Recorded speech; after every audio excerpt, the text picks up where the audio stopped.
Good afternoon and welcome to the final session of Venerable Robina's teaching on how to enjoy death. She'll be joining us in just a minute. Just a reminder, if you are used to our usual habit at Geshe-la's request, is that we prostrate along with him when he enters the room. That's separate from tradition, so we will wait today until Venerable Robina is seated to prostrate. If you've never done this, you're uncomfortable with it, that's okay, you can just take your seat. At the end of the teachings, if you wish, you can offer a kata to Venerable Robina. We have katas here if you don't have one. They're also available in the bookstore for just a few dollars if you wanted to buy one. And at the very end of the teachings, we'll just be coming up and making that offering to her. Check your cell phones. And I think that's all the major things I needed to let you know about. So enjoy yourself, and she'll be with us in just a moment.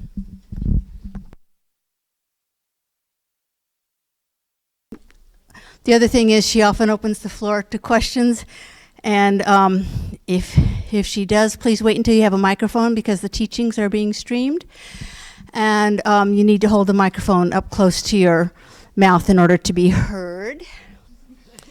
And finally, Venerable Robina will be leading a couple of spiritual travel in Asia this year. One is a 5-day retreat at Borobudur in Indonesia. It's a 9th century Buddhist temple.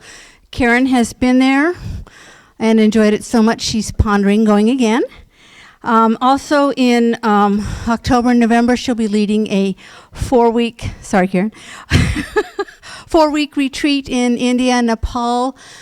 This is both a pilgrimage. This is both a teaching retreat and traveling to really amazing Buddhist holy sites. The site where Shakyamuni Buddha was born, where he passed, where he and his disciples spent the rainy season in retreat. Rajgir, where he gave the teaching on emptiness, and Bodh Gaya, where he was enlightened. It is a life-changing experience. There are postcards about this on a little table across from the bookstore, and you can also just sign up and leave your email, and they will contact you with more information if you're interested. Thank you.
On. There we go. On. Okay. So we think we're going to, if we were here today, we think we're going to continue to listen to this advice about how to deal with death and dying, one's own and others, according to these instructions from Lama Zopa Rinpoche, taking, of course, from all the instructions from his gurus, etc., in our lineage of Lama Tsongkhapa's teachings in Tibetan Buddhism, coming back from Lord Buddha, to help us live our lives better, be ready for death so we can be prepared for the next life, a decent next life, so we can carry on with our spiritual practice, basically, with as little hindrance and little interference as possible. And then, of course, on the basis of our becoming clear, we can then help others, which is the most precious thing we can give a person, as Lama Zopa says. And with all the long-term in mind of achieving our own marvellous potential for Buddhahood, so we can be of benefit to other sentient beings perfectly. The long-term goal. Okay. Sangye chadang soke chognam la jangcho badu dagni kyab suchi dagi chonyen gi sonam ki drola penchir sangye dropa shog sangye chadang soke chognam la jangcho badu dagni kyab suchi dagi chonyen gi sonam ki drola penchir sangye dropa shog sangye chadang soke chognam la jangcho badu dagni kyab suchi dagi chonyen gipe sonam ki drola penchir sangye drobpa shog. So the key points that we went up yesterday, the key points here, from the Buddhist perspective, is that given that our consciousness is a beginningless and endless continuity of mental moments, that every millisecond of what we think and do and say programs that consciousness or sows seeds in that consciousness that will necessarily, this is a natural law, necessarily ripen in the future after we die as one, our type of rebirth, two, our tendencies, three, our experiences at the hands of others, and four, our environmental results, which means our entire life. The causes of who we are and what happens to us are done by us. This is the key thing in Buddhism. So given this view, and you're trying to live according to the Buddhist view, then obviously the reason to prepare for death, is so you get a decent human life. This is the point. So that might not be so strong for all of us. Maybe we're not that used to thinking about karma and future rebirth. Maybe we're not quite convinced yet. Maybe we don't even think of it that often because we're so caught up in the bubble of this life, aren't we?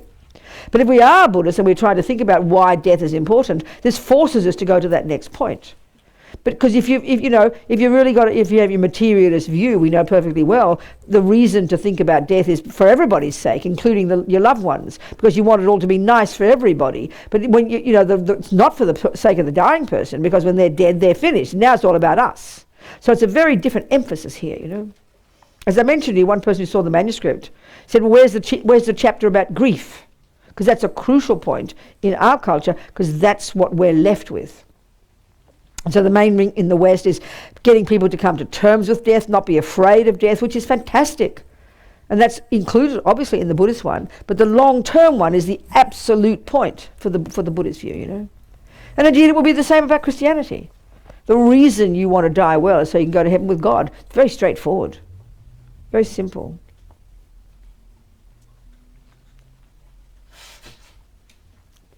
Then we got down to, we discussed yesterday, that given, we ought to ask the question, well, given that the karmic seeds that I leave in my mind by my actions are what determine my next life, the obvious question has to be, well, when does that all happen? This is a really vital point. When does that actually occur? Is it weeks before I die? Is it when I stop breathing? Is it when my mind leaves the body? We've got to be super clear about that. Super clear. And this is the point. As Rinpoche says, helping your loved one, the reference point in this book is helping your loved ones, you can help your enemies too if you like, it's up to you, but we're talking about helping your loved ones. Helping them if Rinpoche says, if you're going to help your loved one in this life, the time to help them is when they die. To help them die. Why? He says it's the most important time. Why? Because that is when the karmic seeds that will determine the next life are triggered. So it's a technical point. It's a really important technical point. Whereas we tend to think of this stuff as kind of vague and religious and all this, but it's quite precise. When we understand that, then we can really begin to educate ourselves how to be of most benefit to your loved one, including a baby, including your senile grandma, including your pussycat. Same logic applies to all of it. Then we can kind of calm down and we can then learn to know, okay, what should I do when? What are the things to do? And that's what this book is. It's like a manual, step by step, what to do when, Like I said yesterday, and we're doing more of this today. Yesterday we went through the general way to live your life, learning to abide by the laws of karma, understanding impermanence, living in our vows, purifying our minds, which we discussed earlier in the day, or in the week. This is the way to prepare for your own death. And then there's the actual practical matters of what happens at death. We did that yesterday, the 12 links, how craving is triggered, how that is what triggers the karmic seed, and then the 8 stages of death, what goes on when you stop breathing, what happens here, what happens there. Now we're looking more at the practices, what to do the weeks and months before, what to do the hours before, what to do at the time the breath stops, what to do the hours after, what to do the days after, what to do the weeks after. All of them. Absolutely the central point for every single one of these instructions is how to help your loved one.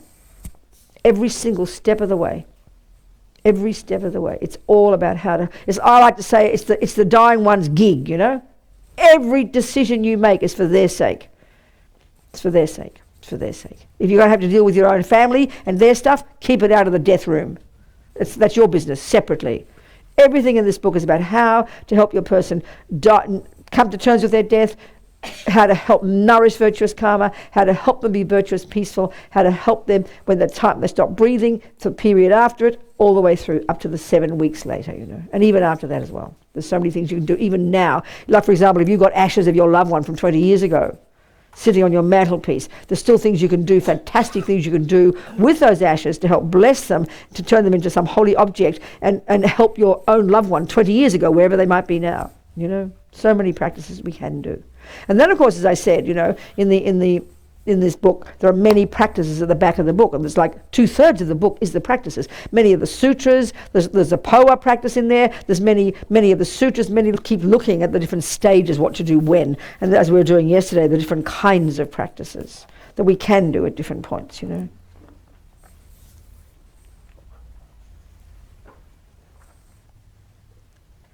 Did anybody have any questions in particular from yesterday?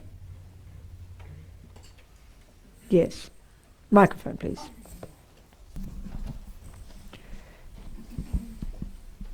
I have a very practical question. A little bit closer to the mic, I think it works better. A very practical question. Yes, I had closer? Better, that's fantastic. Oh, okay, wow. I had not counted on being kept 3 days in the house. Yes. And my husband also did not count on this, and we're wondering what about the very practical decomposition that occurs? How do you handle that? Yeah, exactly, I understand. So as we're going to go into these, the point about the 3 days is that it's been the experience over the centuries of these great meditators and these lamas that it can take 3 days for the consciousness to leave the body. So and we're going to get to all this, there are very clear practical ways to check if the consciousness is still there. So as long as the consciousness is there, you will not decompose. So the whole key is to check if the consciousness is there. And there's a very simple way to do it. And we're going to discuss this. So if the consciousness is there, then you won't decompose. But if you, let's say, after you die or your husband die, and the other one of you, you're doing all the prayers and things, and then you check, and there's this easy way to check, and the consciousness is gone, you don't need to leave it for 3 days. Very simple. So there's a way to check that the consciousness is there. It's quite almost foolproof, And we'll get there in a second. I had one other thing I wanted to absolutely. ask you about. Yes. I was thinking about it. I was a hospice nurse for many years. Yes, amazing. Yeah, at home. Yes. People's homes. Yes. And I always prided prided myself on keeping people comfortable Yes. with lots of PRNs, Yes. Ativan, morphine under the tongue, and that I missed kind that last little piece you said. You always prided yourself on? I always thought I was doing a wonderful job Yes. keeping people free of pain. And Yes. now I'm wondering if I was actually making it so everybody else in the room would be comfortable, including myself. No, sweetheart, I really understand your point, and that's a very courageous thing to say. There's no doubt, I think, that if you look into your own mind and your own training, that is very much the attitude. And the very strong understanding of what the mind is in the West, we all have this view, don't we, that if the body looks quiet, the person must be peaceful. So I think we can easily disprove that ourselves. When we see we can be lying there quietly, and you wake up in the morning and you tell your husband you had this nightmare dream, and he wouldn't know, you're sitting there quietly. You look peaceful, but you know you're having nightmares. But when we understand this view, as you've been hearing, once the breath stops, or no, even once if you're in a coma, that's your subtle consciousness. And it's like exactly the same as being in a dream state. And that could be really scary, that dream state, that coma. So be educated, even if they're not Buddhist, but they might be happy to be educated in the Buddhist approach. Let's say if the person is dying as Buddhist, and they will honour that person's wishes. So they've got to recognise that this is the way we're describing it. You don't have this. You don't have all people, their emotions. You don't have the pets there. You don't have all loud noises. All of these things, and you explain the Buddhist approach to it. So the people who are in that room, and the person who's dying should want those people in that room. They should be people they trust and love. So it sort of all makes sense, really. Do you understand? Thank you. You understand? Thank you. But darling, you can rejoice in what you did. It was a marvellous job you did, so don't doubt it.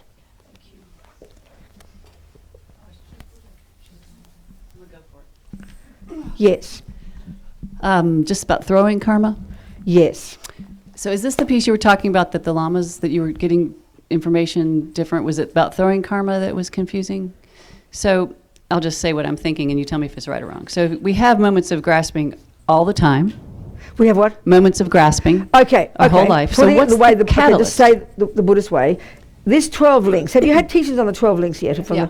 You have. So what the 12 links is Lord Buddha's explanation of various things that occur, starting, that occur. We're basically creating these thousands of these 12 links like every day. First there's the fundamental, on the basis of the fundamental delusion that clings to the self-existent I, this is the root of it all, we then create a karma. Every millisecond there's an intention and an action. That karmic seed is then implanted on the third point of the 12 is the consciousness. And then because of this happens, and then this, and then that, and then this, and then that.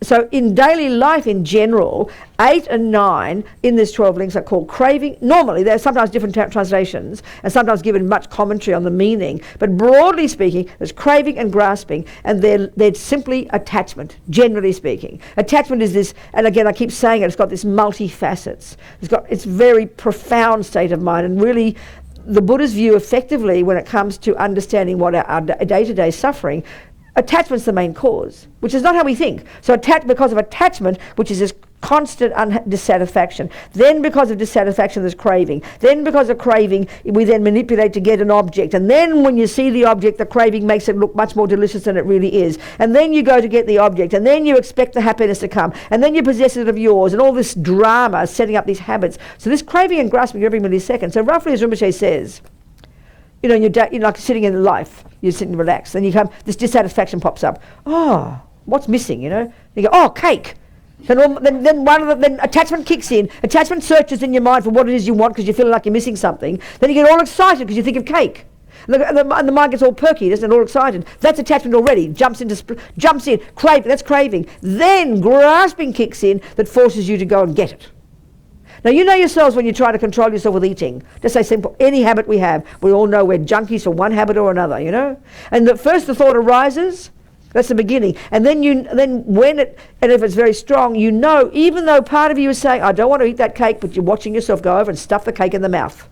Do you understand? That's the intense one, craving. And once that's in motion, it's very hard to stop. And already the cake out there, boom. Any strong habit we have, if we're addicted to porn or addicted to certain habits, things, or reading the paper, or before you know it, you can't stop. You're doing it. So this is happening ever so subtly every second. So at the time of death, Rinpoche says, and this is the point about the 12 links in this book, it's only related to the time of death, this particular powerful function of craving and grasping. or craving and grasping, and then the third one, which always seems so abstract, called becoming, often called becoming. And then the second, okay, let me just read more of what Rinpoche says. I think it's good if we read this and you'll hear what Rinpoche says about these 12 links at the time of death. We'll go back to that. Because you just have to, I'm telling you, I had never studied it. It took me 9 months to read the different teachings, to put them all together, to understand it, to try to link it, to explain, really to get it clear. Well, not just empty words, because then when you just have the words but not the meaning, you make mistakes, you know. It took me quite a while. And the point Rinpoche is making is really, I'd never heard this before, and many people, even I've showed it to, have never heard it before, the way he's been saying it. So it's really, I find, extremely helpful. It's like chapter 5 or something, I think, or chapter 7, I forget now. Where are we? It's my book's different. I've got 29 chapters, but Wisdom made it, and I've got 5 parts. They made it 5 chapters, and all the subheadings are my chapters, so I get a bit confused. Okay, how we go from one life to the next. I think it's in here. What happens at death? Then it's the 12 links. Here we go. Okay, so cyclic existence, I'll just read it out. Okay, we listen, okay? So it's good teaching. Cyclic existence operates through the 12 links of dependent arising. From 1, ignorance, the root delusion, that believes in inherent existence. We create 2, compounded action, or simply karma, intention, followed by the action, you know. But intention is the key. And that leaves an imprint on the mind, which is number 3, consciousness. And then some authors of the scriptures also count the result consciousness that enters the fertilized egg. So you have to study this to get it clear. Next they call it name and form. Number 4 link. Name, so this is not in every day. I mean, this doesn't happen that as, you know, this is like the way these affect each other and how they bring rebirth. But we're creating these every second. So it's a quite intricate process which you have to learn to understand. So next is name and form. Name referring to the 4 mental aggregates and form to the physical, the egg and the sperm, when the 5 come together in the womb. So in other words, this karma is referring to a throwing karma. That's what it means, because that is what creates a life. A throwing karma is the one, okay, like I said, there's various ways that intentional actions ripen in the future. The key one, the crucial one, this massive one here, is what they call the throwing karma, which is the one that is triggered, this is the number 2 link, the one that is triggered at the time of death, that throws you, as they call it, into the next life. So clearly, along with that one, in our case, a virtuous karmic seed was triggered at the time of our death that caused us to go to our mummy's human womb. And then we can deduce from the process that simultaneously all the other trillions of karmic seeds that would ripen in that birth as our personality, in that birth as our experiences, in that birth as our environmental results. All of these were triggered. But this is the main one they talk about, the meaning, the throwing karma, the main one. So if you're going to be born a dog, then all your personality traits, all your experiences, you know, being a dog, etc., all triggered then. But this second one is referring to the throwing karma. And then the main result of a throwing karma it could be 27 lives time, not just that life. It will be what they call name and form, which is the 5 aggregates, which is a way Buddha divides the 5 components of a person. So the throwing karma produces a person, the type of rebirth. Can I go back 1 second, or do you want to finish that Keep first? going, what? Because I want to go before that moment. What I'm trying to figure out is... Are you discussing the death process? Yeah, so okay, I'm not doing that yet. We're not there yet. Okay. So let's wait and hear this, and then we can ask the question. I think it's good. This is just Rinpoche describing in general, in this first paragraph, the 12 links, in general, okay? And then he gets specific about the 12 links in relation to death. So, consciousness, the karmic seed is left on the consciousness. And then next, this is what produces, whenever the time is right. So in other words, the karmic seed that's number 2, here at the time of our past death, that might have been a seed planted 1 million lives ago. Easily. Doesn't have to be that day, that life. It's highly complex. Meaning, that's why I like to use the analogy, what we're carrying around these bank vaults of trillions of throwing karmas, for example, from many lives ago. And then all the intricacy of all the conditions of that particular death, that particular one is triggered, you know. It could be from the past life, but it doesn't have to be. That's the point. Rinpoche talks about this. And then that will produce this next fourth one, which is called name and form. And name is referring to the four mental aggregates of this grouping of aggregates. And we can discuss all this, but I don't think we've got much time today. You maybe have learned about the 5 aggregates. Well, just say briefly, okay? Shall I say briefly? Do you want to know? 5 aggregates? Briefly, okay. So the teaching of Lord Buddha, one of his sutras, that he divided a person. Well, he divided actually his 2 ways of looking at the 5 aggregates. One is it's a way of describing all the impermanent phenomena of the universe can be divided into these 5, or there's our personal 5 aggregates. So the first one is called form, which is simply referring to physical, simply speaking. Then the next 2, feeling and discrimination, are 2 of the 5 what are called always present mental factors among the 51 mental factors that's traditionally taught when you study Buddhist psychology. And this is coming from the Hindus as well. And these 51 are only 51 of the thousands of mental factors or states of mind that go on. But these 51 are plucked out in this text, particularly because they relate to a person. They're the ones that are necessary for you to understand if you want to be a practitioner. So Buddha plucks out of that one of a grouping called 5 always mental present factors. They're happening every millisecond because of the feeling and discrimination or recognition, or the third one we said, what was it? Discrimination. Discrimination. Feeling. The different terms we use for discrimination. Discrimination, recognition. Yeah, in other words, that ability of the mind to discriminate between this and this. And this is crucial if you want to be a practitioner. Then the feeling one is really powerful. We can spend an hour talking about that, but it's very fascinating. Feeling, every millisecond, we've either got a pleasant feeling, an unpleasant feeling, or a neutral feeling. There's no fourth category of feelings. And feeling is not how we talk about it.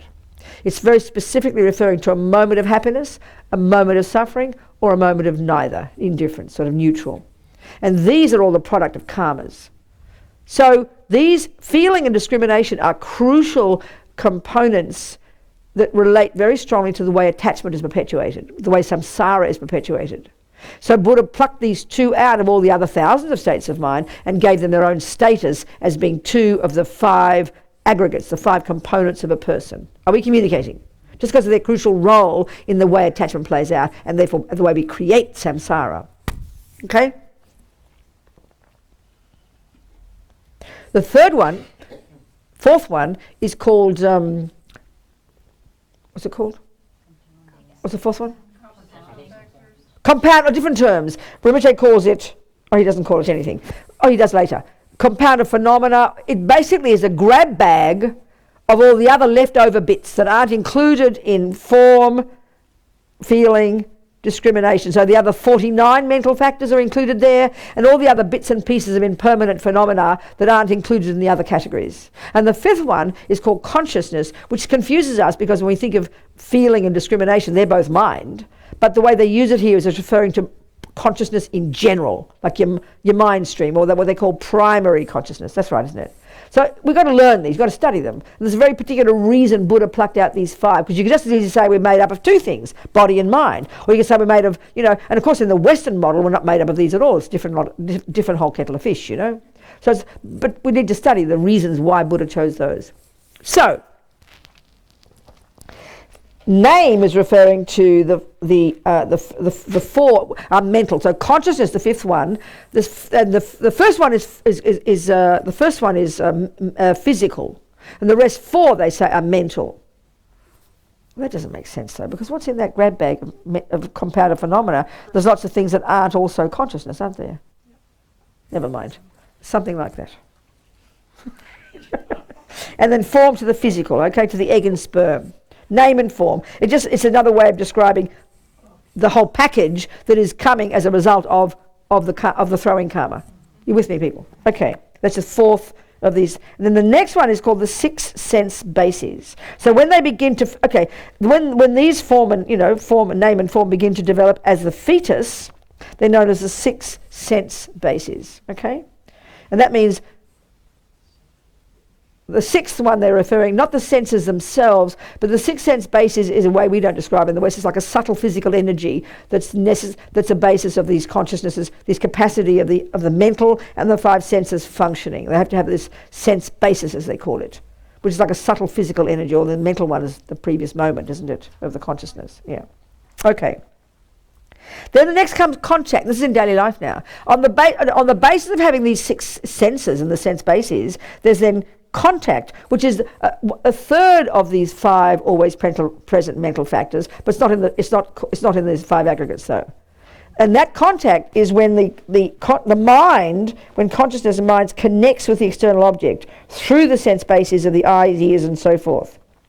So, you know, having senses, the second the object of eye consciousness is color and form, color and shape. So the second eye consciousness, on the basis of the eye of the eyeball, if you like, as we call it, goes over here and goes boom, and there's contact. Then that instantaneously produces a feeling, either pleasant, unpleasant, or neutral.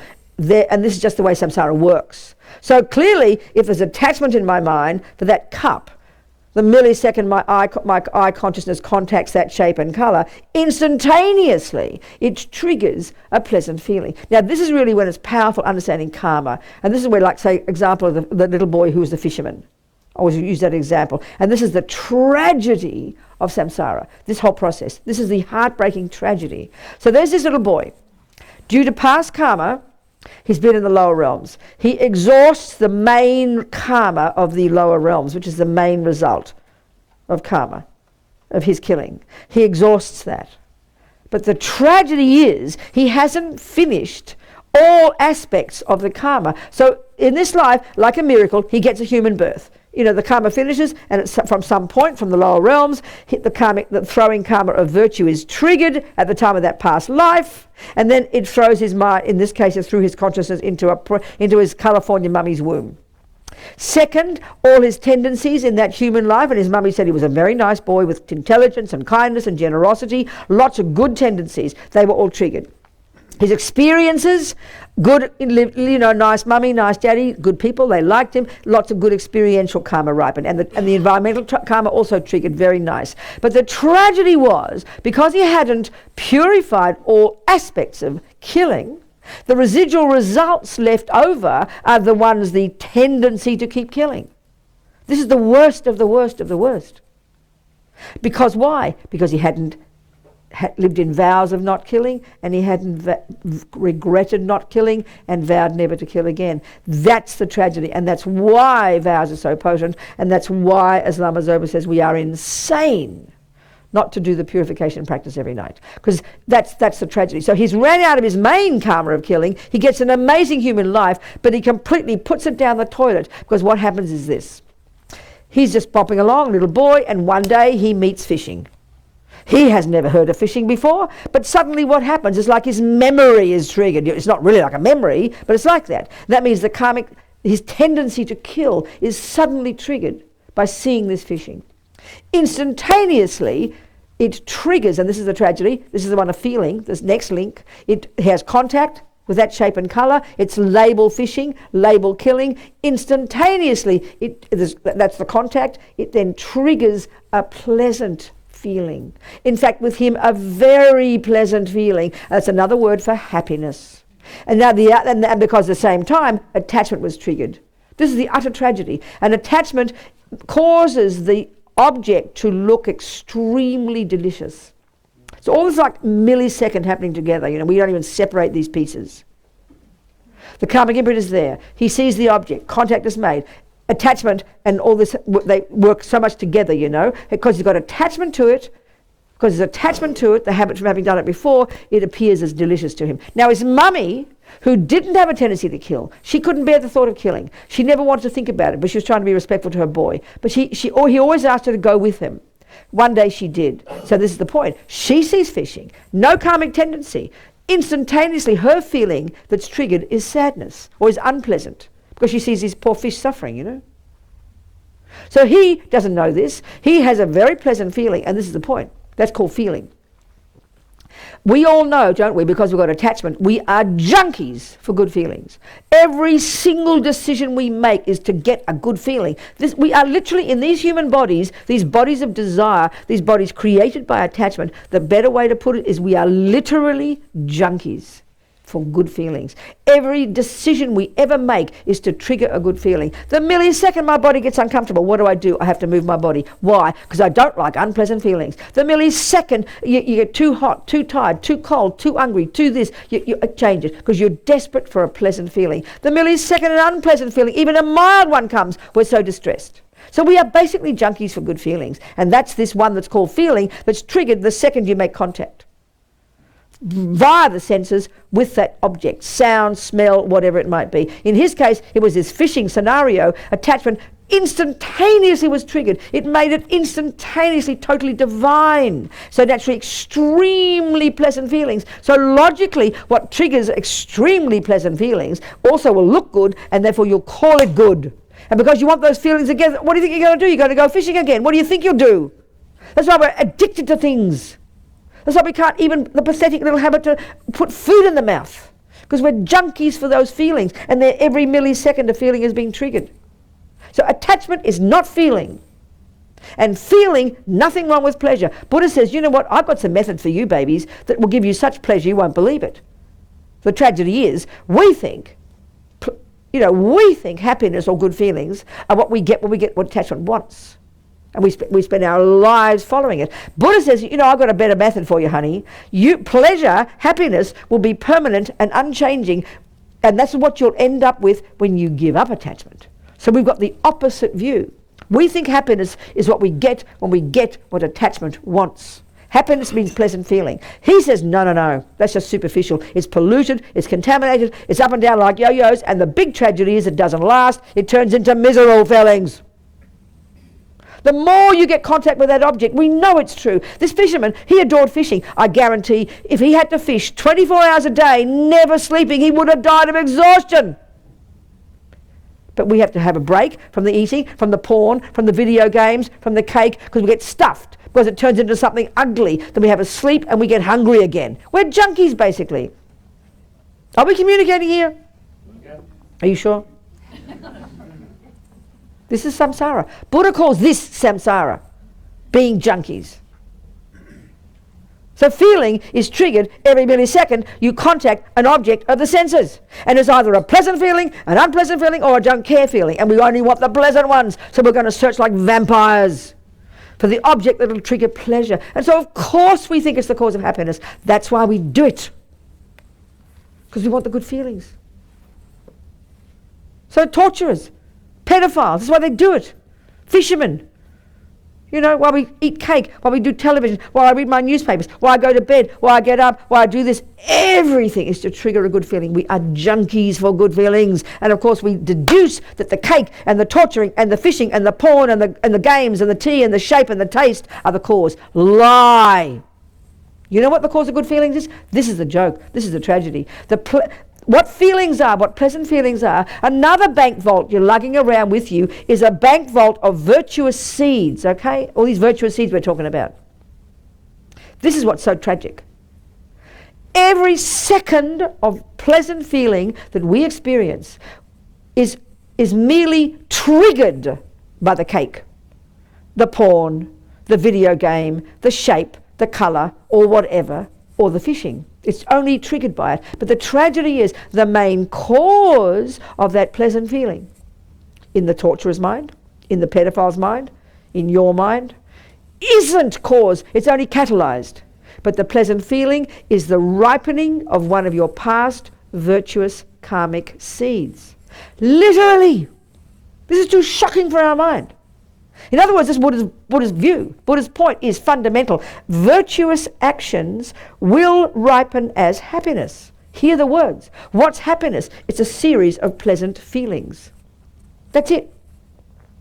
We think of happiness as too vague, Literally, each moment of pleasant feelings you have in a day, that is a fruit of a past virtuous action. But the tragedy is,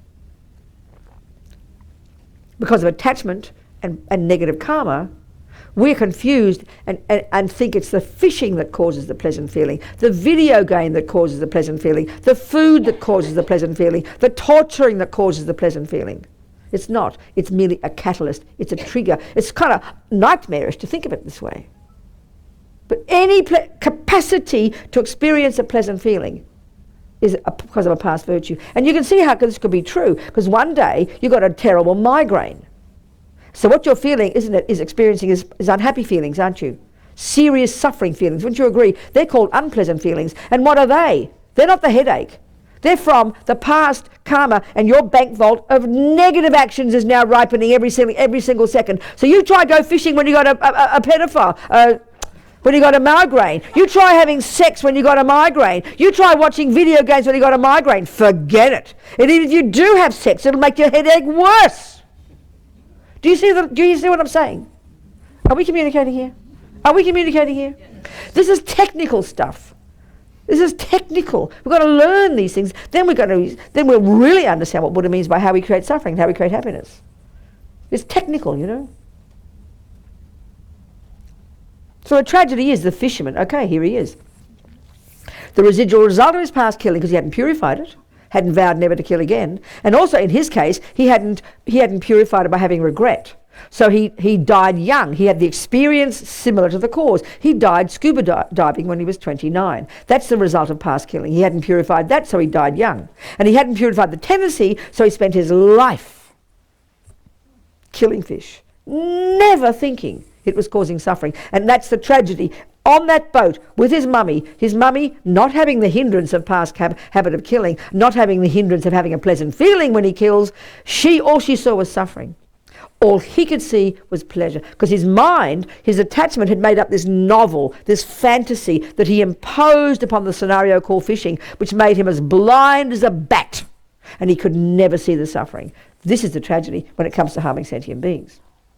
All he saw, because it triggered good feelings in him, he was blinded. He could never see the harm he was doing. This is the tragedy of attachment, and then one of pleasant feelings on the basis of doing wrong, negative actions, you know. This is why doing the things we do following attachment, it sounds punitive to us, but this is why it is so tragic and why it causes only in the future can only cause suffering. Are we communicating here? So when the mind contacts with the external object through the senses, followed by a feeling, pleasant, unpleasant, or neutral, in relation to those objects, which then, this is the point, it comes first, then gives rise to craving and grasping. And like instantaneously. It all happens so quick, you know. It all happens so quick. It's like in a millisecond this is all happening. It's not as if you wait, you know, for each piece to come. A millisecond. And we're doing millions of these a day. Because why? Because we're programmed to perfection by countless lives of doing this. All the animal lives are doing this. All the hell realm lives are doing this. All the human realm lives. All the God realm lives. We've been doing this for eons, Buddha says. Utterly, completely programmed.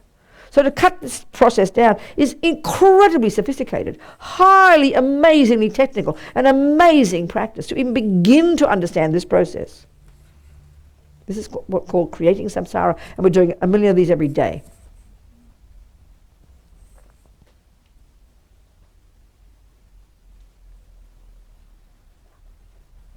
Then the next one, they call it becoming. And then there's birth, and then there's old age and death. So let's just read what Rinpoche says. So let's discuss the 12 links in relation to this human body that we have now. What caused our consciousness to join the egg and sperm in our mother's body? What made it go there? In past lives, because of ignorance, number 1, we created both non-virtuous and virtuous karma, number 2, which planted seeds, left potentials in the field of our consciousness, number 3. Then, at the time of death of our life before this one, whether we were human or an elephant or a kangaroo, at the time of death, craving arose. And what we've deduced when we looked at the death process, that seems to be about the time, as Pabonka Rinpoche says, before your gross consciousness ceases, which we can deduce is about the second or the third, maybe, stage of the 8 stages, which is the explanation from Vajrayana. Craving to not separate from that body. That's the main intense craving. That then fear arose because of the attachment to not wanting to leave the body. Craving, attachment, same. But in this case, craving at the time of death is referring to an intensely extra powerful level of attachment, a frantic level of attachment, so powerful. And it's craving to not want to lose this, frantically, panic-strickenly.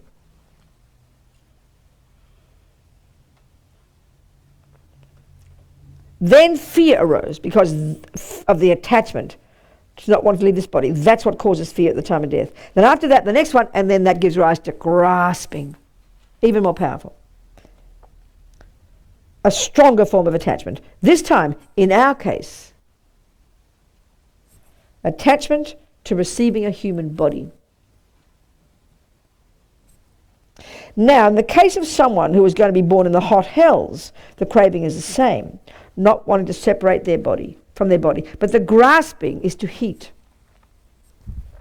because they feel it's very cold. Many times dying people say they feel cold and beg for blankets. But even if you give them 2 or 3, it won't be enough. Their grasping at heat is so strong. And there's also could happen, Rinpoche says, because the fire element is dissolving at that point. That's why we've got to know these. I mean, even though they don't teach them in the same context, we've got to understand the 8 stages, which is from Vajrayana, and the 12 links, which is from the Sutra. Because these 2 different processes are occurring at the same time, although they're different models explaining the same process, you understand? The grasping at heat, this is the point about the grasping. This is the key point about this grasping. That, when that kicks in, that is the condition that triggers the karmic seed, the number 2, the throwing karma. That's the one. That's the one, precisely. That's the one. Or in other words, the way they say it, and Rinpoche doesn't mention this too much here, or he does a bit, I'll say it more in a minute.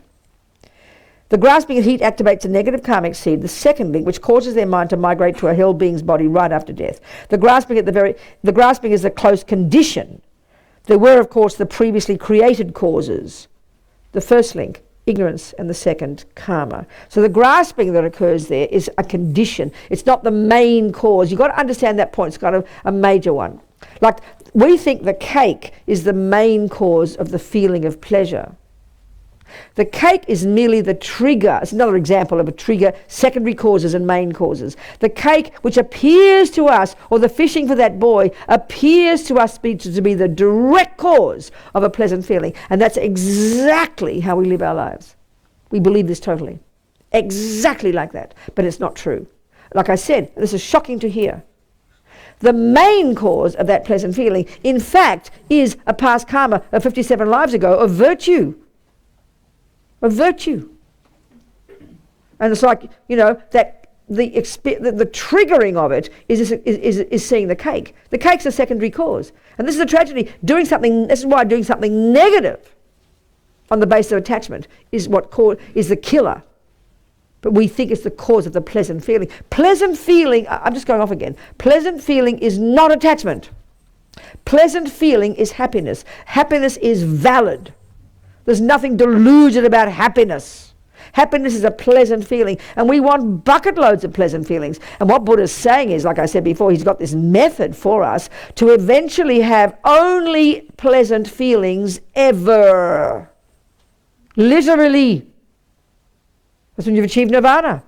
Literally, you will only ever have pleasant feelings. When you've removed all the delusions from the mind, okay, Buddhahood, it is an impossibility to have anything but bliss. This is literal, because there's no non-virtue left. So non-virtuous actions are what put the seed in the bank vault of negative seeds, and they are what ripen as unpleasant feelings, which is called suffering.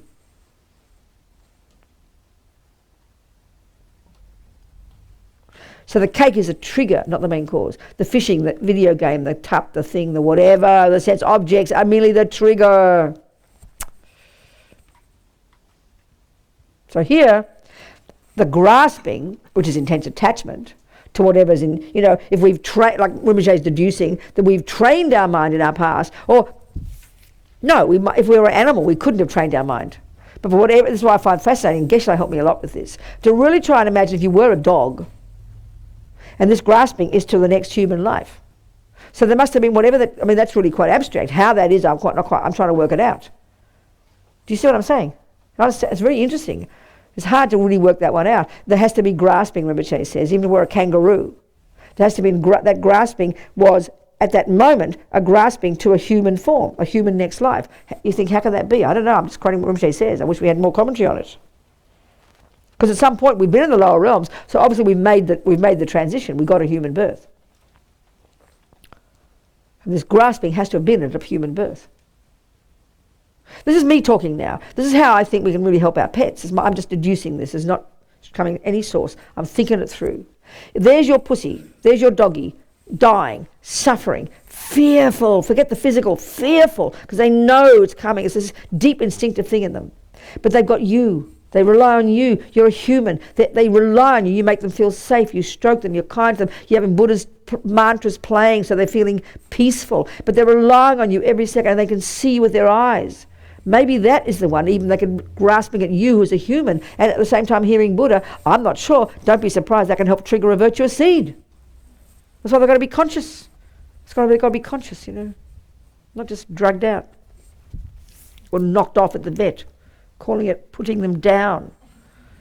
Use it the right word, but it's called killing them. That's just my thought there, okay?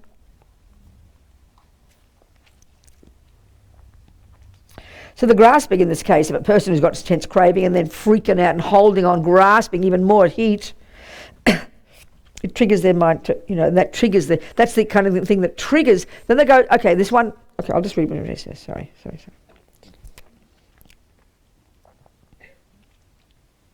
So in our case as humans, the very close, right now, the close condition at the time of our past death, just before the gross consciousness ceased, was the grasping at the wish to receive a human body. In other words, in order to receive this perfect human rebirth that we have now, we must have had not only the karma of perfect morality, which is the cause of getting a human body in the first place, that has to be in the tank,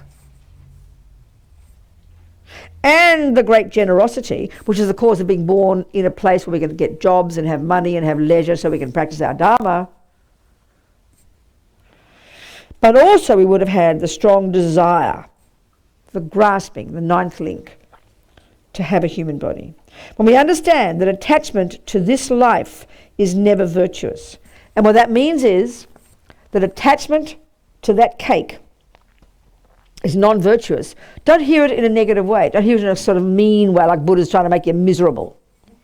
Oh, aren't I even allowed to have cake? Don't misunderstand it. What he means is attachment to that cake is the grasping at it, the belief that when I get it, it'll make me happy. And that's technically not correct. It doesn't. It triggers a moment of pleasant feelings, but very soon, as you keep stuffing the cake in, it will start triggering unpleasant feelings. That's why you've got to stop. Technically, logically, if cake is the main cause of pleasant feelings, it is logical that the more you eat the cake, the happier the feelings. You'll end up getting complete orgasmic bliss. We know it's not true.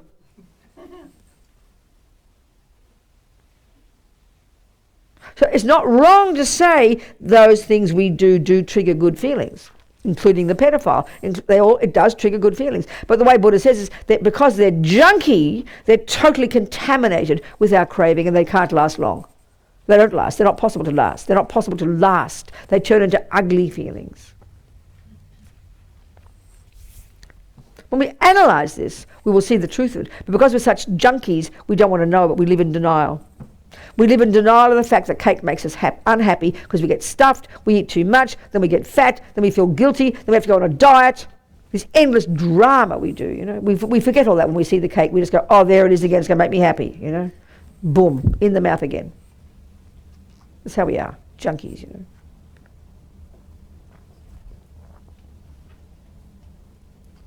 So Rinpoche says, it isn't virtuous. Virtuous, and we have to hear this literally, attachment to the cake, meaning, another way to put it, it's not helpful because it won't cause happiness. It's very simple. It won't. But this attachment is what Rinpoche is saying, and this is the Bodhisattva view. Has to be. Attachment in general is a negative state of mind. It's the cause of all suffering. But we can, in other words, another way of putting it is we can use attachment. by having it for something useful. It's skillful means. Even seems to me in our daily life. If you're going to have a relationship, kindly have attachment for a person who is going to help you practice Dharma. For example, if you're going to have attached to a person who wants to go and have heroin, that's not skillful for you, it's stupid. In the end, you don't need any attachment, but given that we've got it, let's use it and be attached to wise, intelligent, useful objects that can support us. It's common sense, you know. That's the point of this one. So just to be attached to other humans now in this life, that's not the attachment we're talking about here. It's attachment because it's skillful means, because this time of death is so intense and so fearful for us. But if we start thinking about, I want a new human rebirth, thinking about it, becoming attached to the idea, thinking about it, then when you die, that grasping will have that, and you'll use that grasping to get you to leap into another decent human body. So now you can go ahead of attachment and give it all up and get enlightened. So it's just skillful means, using it to get a good result. Does that make sense? It's skillful means, you know.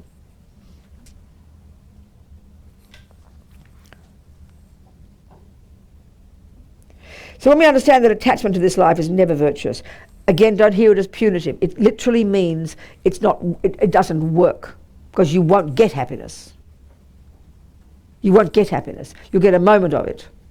But it's a honey-covered razor blade, because it slowly becomes the gross suffering of being stuffed. And then not only that, you're sowing more negative seeds in your mind, which will ripen as further suffering in the future. You know, that's the way it works, technically. When we understand but then we can understand the function, but attachment at the time of death, which is grasping, at either a human birth or rebirth in a Pure Land, is virtuous. It's still a negative act. It's still a negative state of mind. You want to get rid of it, and you will eventually. But we can use it, you know. We can use it. Then we can understand the function of this link of grasping at the time of death.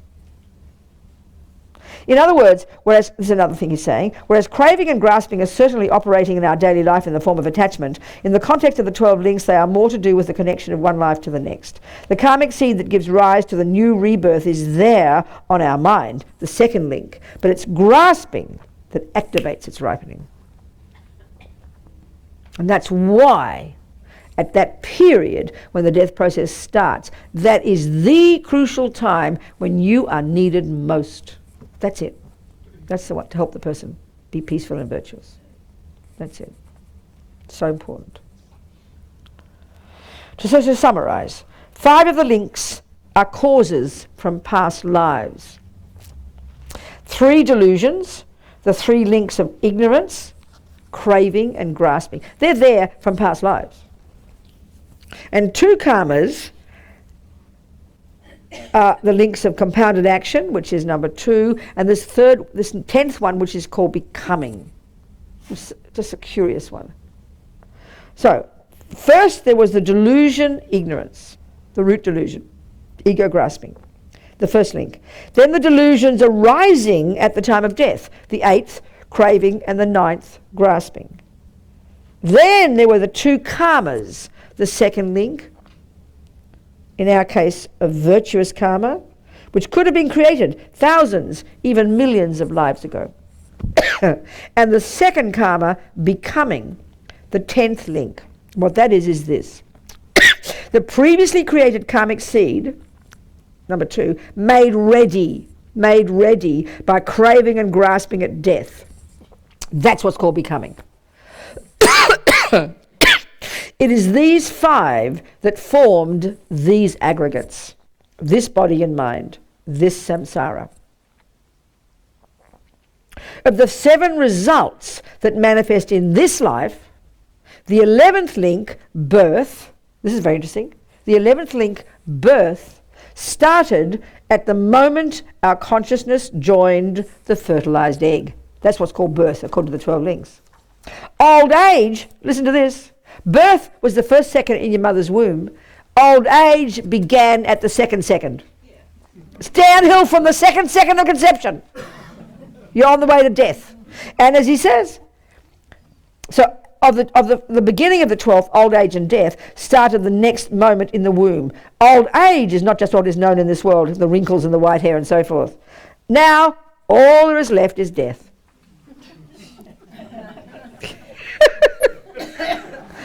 Old age started the second of conception.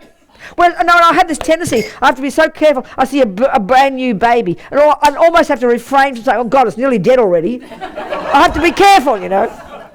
It's too shocking. You understand? Whew. So that section, you can study that real deep, I tell you. That took me so... I actually like it's my book. I'm so disgusting. It's not my book. I had to understand it to even put it together, you know, to edit it, and I still pray I haven't made mistakes. It's only 2 pages, that bit. It took me 9 months to get it clear from Rinpoche's teachings, I tell you. So I pray I haven't made mistakes and misrepresented Rinpoche, because it's his teachings. So from this evolution, we can understand that if we had freed ourselves of delusions and karma in the past, there is no way we could have come into existence.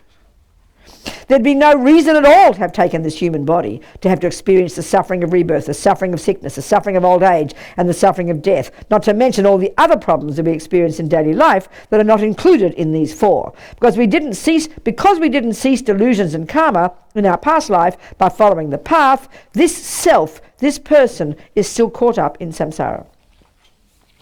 Wherever our consciousness goes, this self goes with it. Because consciousness is the main base for the existence of self. We're talking, of course, the conventional self here. Don't get carried away and think there's an inherent self. Not that one. The gross body exists for a short time and then disintegrates. As long as this self is bound by delusions and karma, there is no choice. We will be burdened by these aggregates. Delusions and karma have bound this self to samsara, and no matter how much we do not want this suffering, as long as we are caught up in samsara, there is no freedom. Okay, any questions from that? Now, Jill, what's your question? Well, did your answer come from this or not? Yeah.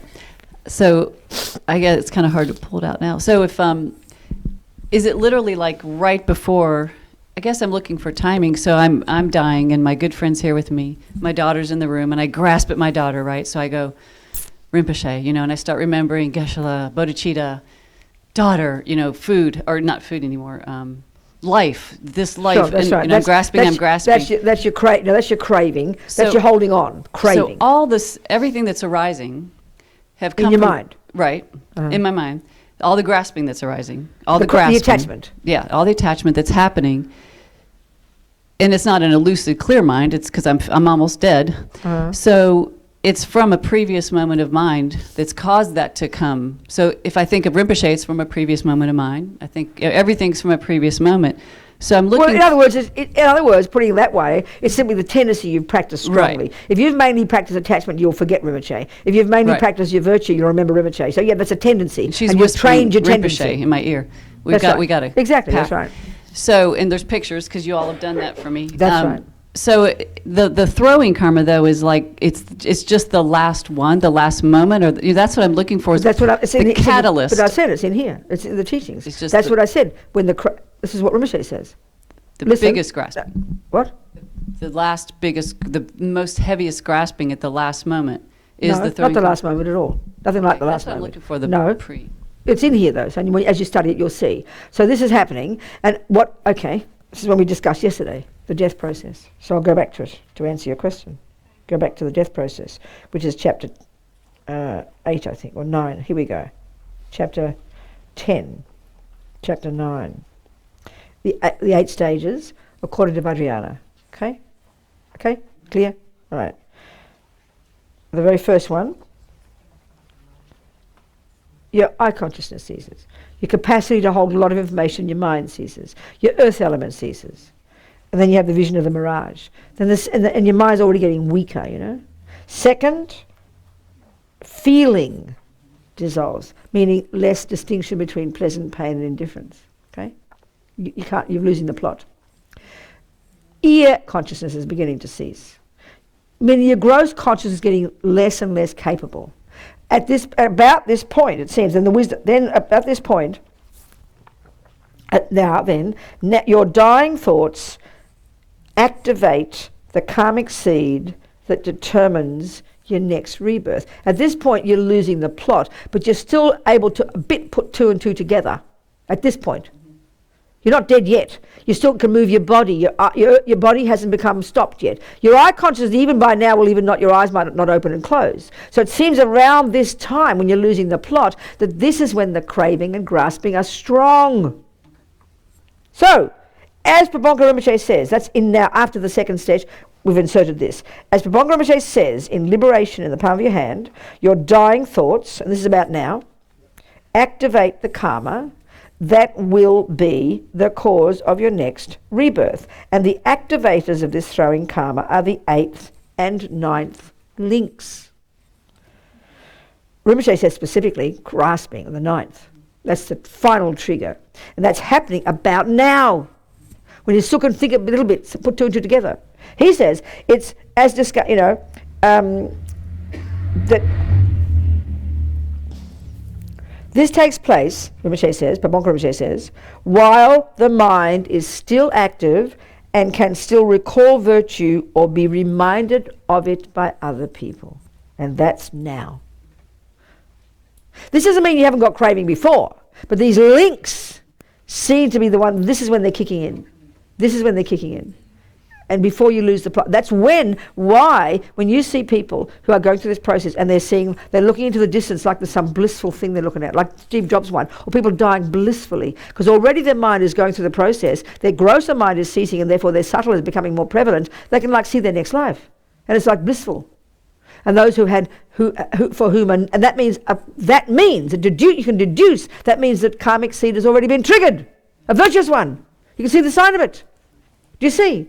You have to put all these things together. They don't spell it out like this exactly, but you can deduce it. Because if you're seeing it looking blissful like this, your mind's still functioning, and already the mind's getting less. That has to have been the positive seed has been triggered. That's why you're seeing blissful things.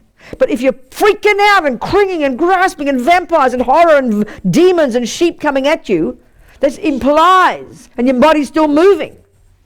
Your body's moving, that's why you're freaking out. Your body's moving, which means you haven't got to the fourth point yet, which means your mind is still functioning, but now the karmic seed that is triggered is a negative one. And you see your future life coming, the nightmare, the lower realms. So all of this points to how all this is occurring before you stop breathing. This is when craving and grasping kick in. And the grasping is the trigger that then is the one that is the trigger for the second. Craving and then grasping.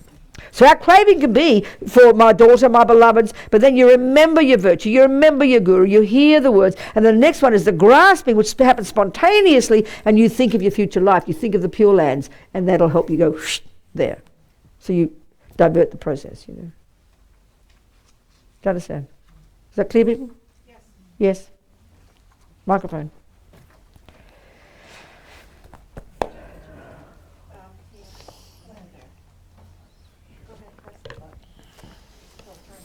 Venerable Robina. Yes. I'm over here. Hi. Where? Okay, go.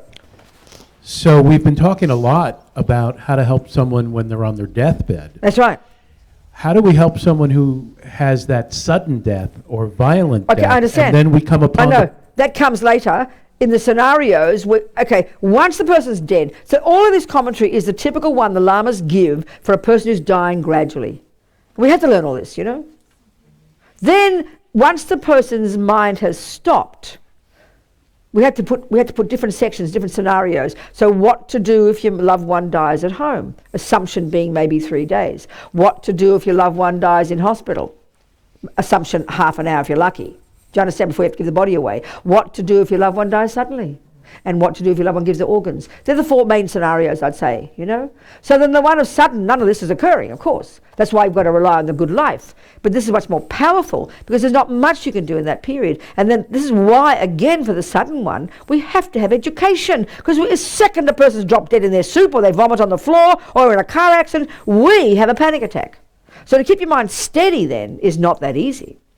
To know how to deal with that right that second, whether you try to make them come alive again, whether they're really dead, it's really quite traumatic for most of us.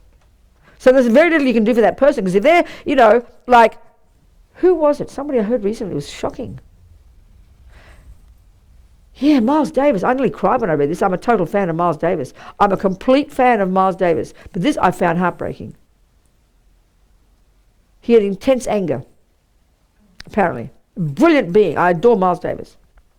And I read that he died because he got raging angry when something didn't happen, and he literally had a stroke and died. I mean, my heart broke for him, straight to the lower realms. Pretty much. He died from getting raging angry. He caused himself to have a heart attack, a stroke or a heart attack. A heart attack, I think, and he died. Now that's really intense. That you could just be sitting there, you know, eating your dinner, annoyed with somebody. You can be sitting there feeling radiantly blissful and compassionate for somebody, and you die suddenly. So it's like Russian roulette, dying suddenly. Because whatever's in your mind at that moment, unfortunately, is the trigger. And this is the part, and it always seems so mean to us. You mean I can live a good life and then go to the hell realms? That's not fair. Well, fair has nothing to do with it. You can be driving perfectly for 40 years and still die of a car accident. We know that. It's not a question of fair, you know. There's no one judging it. It's our own karma ripening.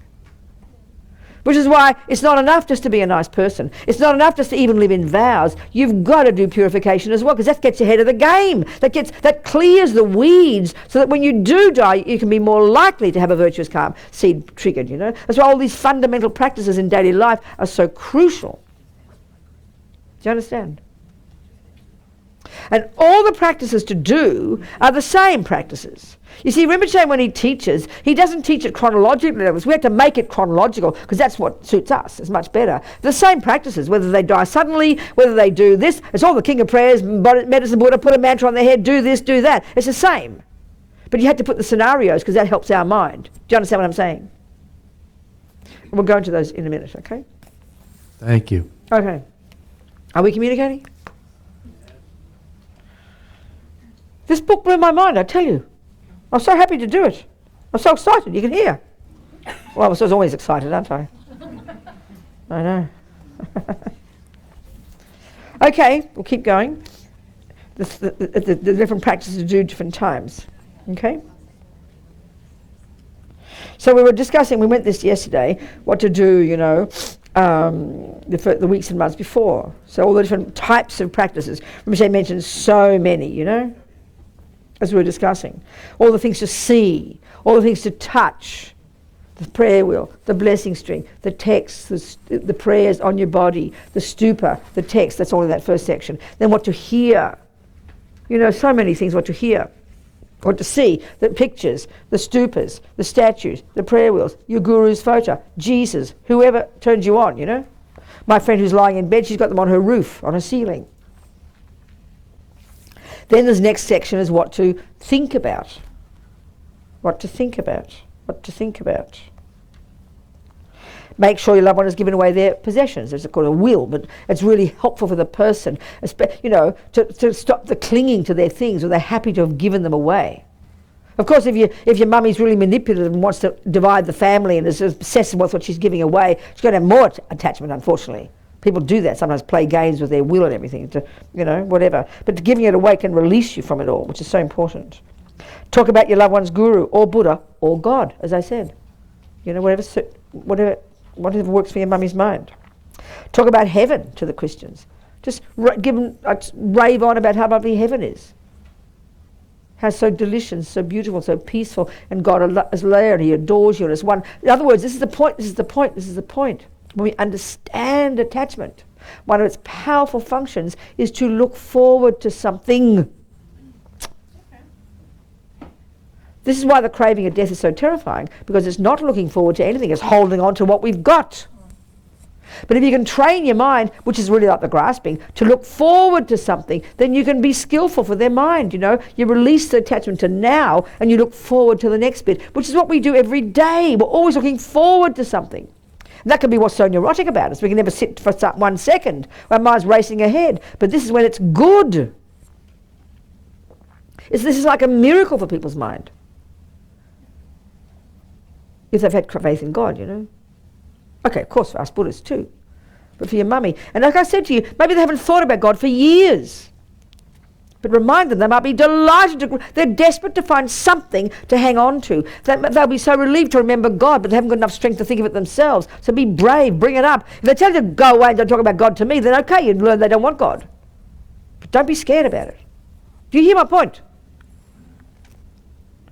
Of course, it was Buddha, the Guru, all these things, you know. So important. It loosens the heart, relaxes the mind, and your attachment, your craving, your fears all go into that. It could such skillful means. Talk about your loved one's good qualities. This is incredible. We can only find a bit of Rinpoche saying it, you know. But it's really clear. It's important to emphasize all the good, the positive things the person has done during their life and not dwell on what they consider to be failures. Tell them you have a good life, sincere. You've done many good things. This is an incredible thing to do for your loved ones. You know, look at our own neurotic minds. We're always thinking what we didn't do. So much guilt, so much fear, so much negative. Just start telling a person they've done good things. They'll turn into bliss. They'll be so happy to hear it. Praise the person. And like somebody said yesterday, even though they've been a mean mummy, don't worry, lie to them. Tell them they've been a good mummy. It'll lift their heart. If they're brave enough, you know. This is the most amazing gift to a person. Tell them their good qualities. What a good mother, what a good father, what a kind person you've been. And if they want to say sad things, let them say it. Don't deny, you know. But tell them the good things. It's okay, you know, you've done a good, and that's relief. The relief is immense. And again, lifts their mind, makes them virtuous. Talk about compassion, bodhicitta. This is very much according to the person's capacity, you know. His Holiness says that the best way to die is to die with the thought of benefiting others. A self-supporting death, His Holiness calls it. I mean, this is really high, it seems to me, you know. I can't imagine when you're dying, suffering there, lying there, dying and suffering, you start thinking about being kind to others. I think that's too much to ask, in my opinion. But maybe some people really like that, you know. Do you understand? I can't imagine it. And then the dying, your friend starts telling you, Rinpoche says, tell them there, you can tell them with this, okay, it's your responsibility to help your loved one develop compassion. To be thinking of the happiness of others as they die, rather than their own terrible circumstances, is an amazing thing to do. Compassion is the ultimate attitude to take to the next life. If the person could remember this, without one single doubt, they will be saved from the lower realms. To die like this is wonderful. You can tell them that with this attitude they use their death to achieve enlightenment for others. I'm sorry, my mind is not that high. If you start telling them that, I say, shut up, I'm suffering. I can't imagine a person being so high. But if you are, then wow, go for it, you know. Their bodhicitta brings all the happiness. I mean, this is because Rinpoche's got this kind of mind, so he sees it as the best thing, you know. And that's what I heard from Rinpoche, or you could observe it. When Rinpoche had this stroke, you know, like, what was it, 4 years ago, 6 years ago? When was it? What year was that? 12. I can't remember. I was there at Bendigo at the centre, Atisha Centre, when Rinpoche had this stroke.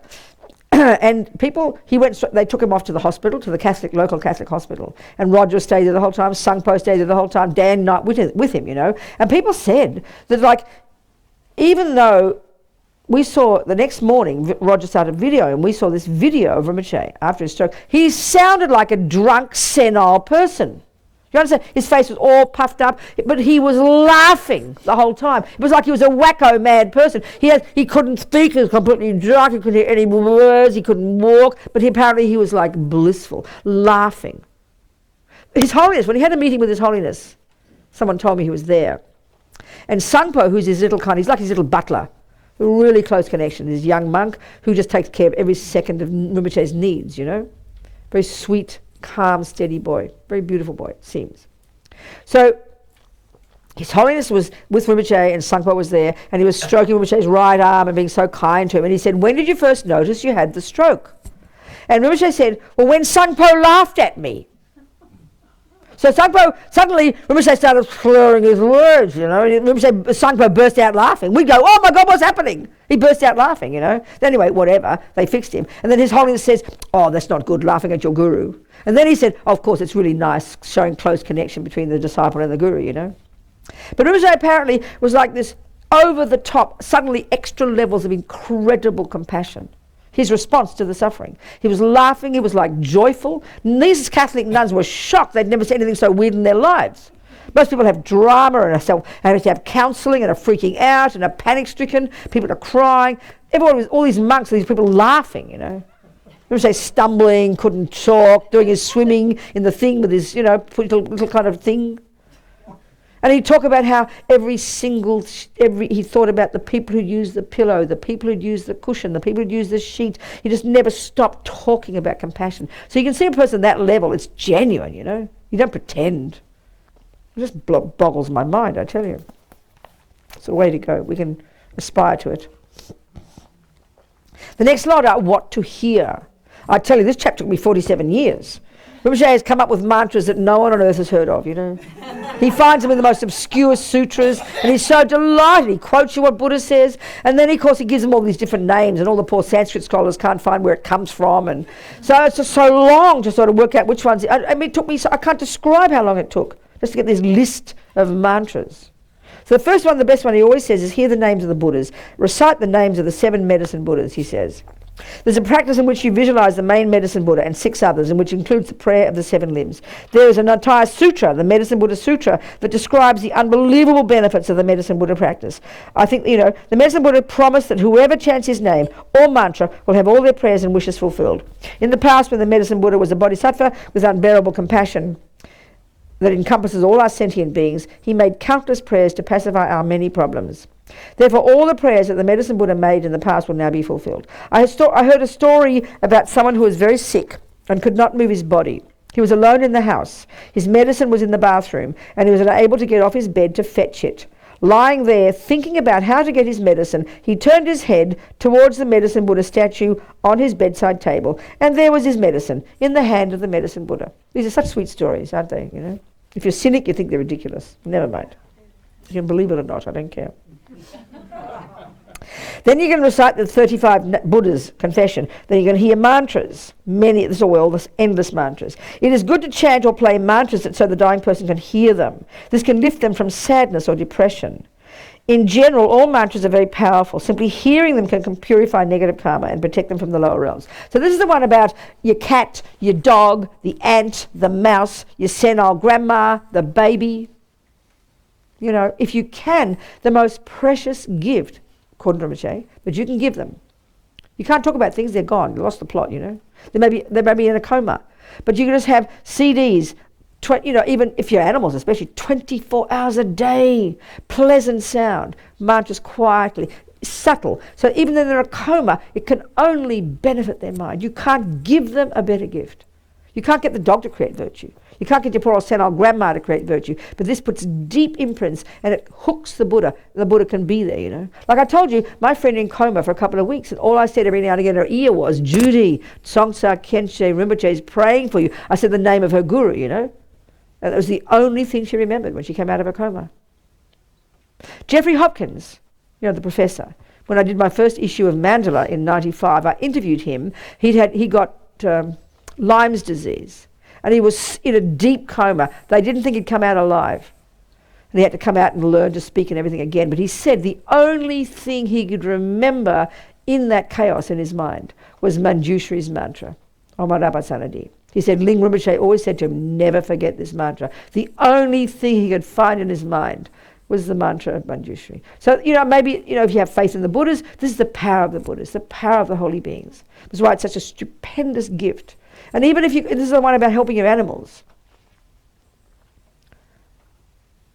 We love our animals. We give them insurance, we give them calves, livers, we give them doctors, we give them God knows what.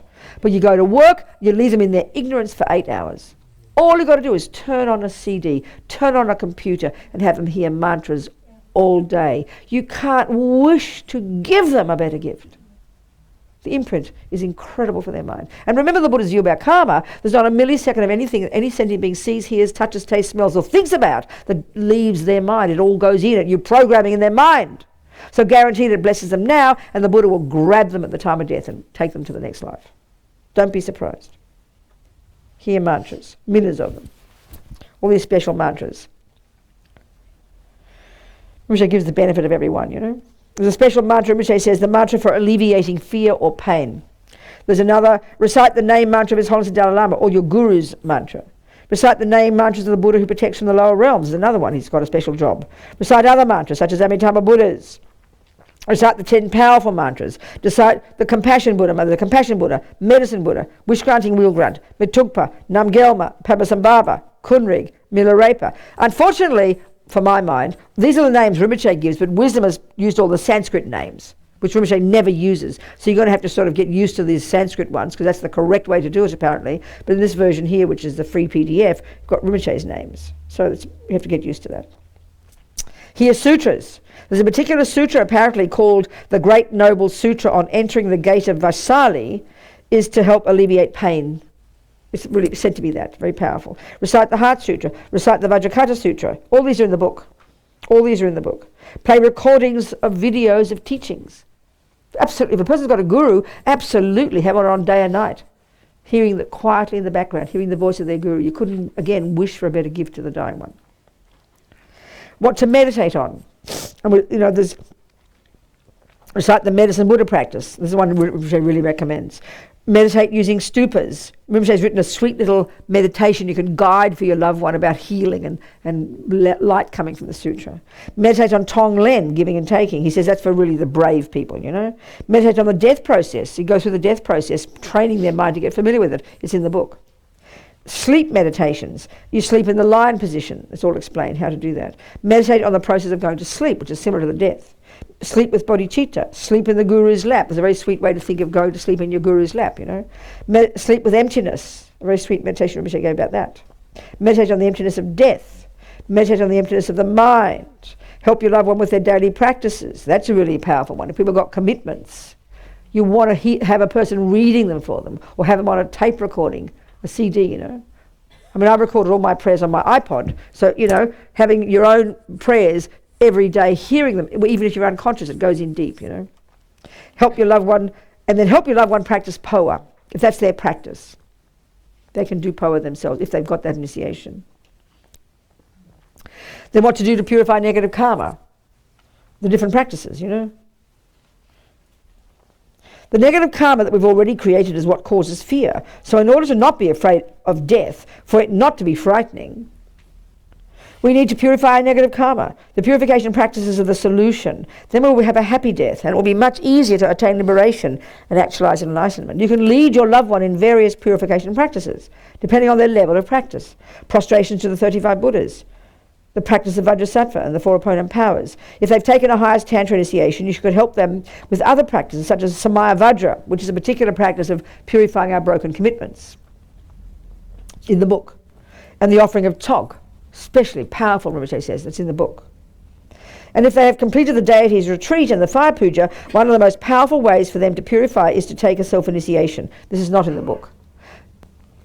It purifies everything. General negative karma, particular negative karma, particular negative karma, as well as the vows of individual liberation, bodhisattva vows, tantric vows, and commitments. When you lead your loved one in these practices, it is very important to remind them to generate strong faith that they have purified the various negative karmas, broken vows, obscurations collected from beginningless time. How much we purify depends on how much faith we have that we have purified. This is very interesting to us because it just sounds like religion to us, but you think of this as logical. The word for faith is really the word confidence, When we hear confidence, we sort of feel like adult, but faith sounds like, superstition. But confidence is really obvious. If you think about this. If you're driving a car with no confidence, you'll be really hopeless driver, won't you? And you'll have crashes. But if you drive with confidence, guess what caused you to drive well? Confidence. It makes it successful. So when you really do your purification, because you have to remember, it's not the Buddha that purifies. It's your mind using the Buddha that purifies you. The Buddhas will do a role for sure, but you do it. So your powerful confidence as you do the recitation, your confidence when you do the visualization, that is what purifies you. It's your mind that purifies you. But we have this self-existent view, well, I'm negative. What do you mean confident I'm purifying? I'm negative. Well, of course, nothing will change. There's no negativity that can't be purified, because negativity also is empty. It's dependent arising. Purify with Samaya Vajra, purify with Vajrasattva, purify with 35 Buddhas, purify with abbreviated offering of Tsog. It's in the book. Tsog by Lama Yeshe to Vajrasattva, very sweet practice Rinpoche wrote, Lama Yeshe wrote, in the book. And the self-initiation is not in the book, but you have to have that one for your own loved one. And finally, what to do during the hours before death. So all of those practices, can be done at any time, but these are the ones you would select over the period. According to your needs of your loved one, you've got to select what's right for them. That's why you've got to be educated in this. And finally, what to do during the hours before death. First of all, be quiet. Now that death is close, it is extremely important, essential, that your loved one is not disturbed.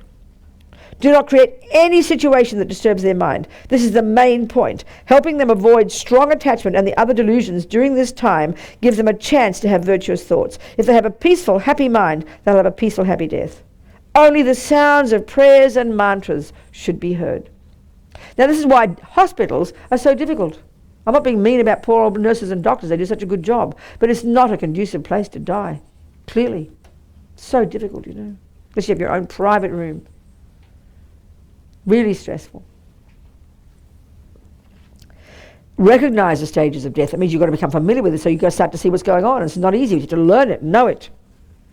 Have your loved one lie in the lion posture. This is something you can do already. You can have the bed facing the right direction if you've thought of this one, you know. But this is not, you could also do this now, if it suits the person and everything.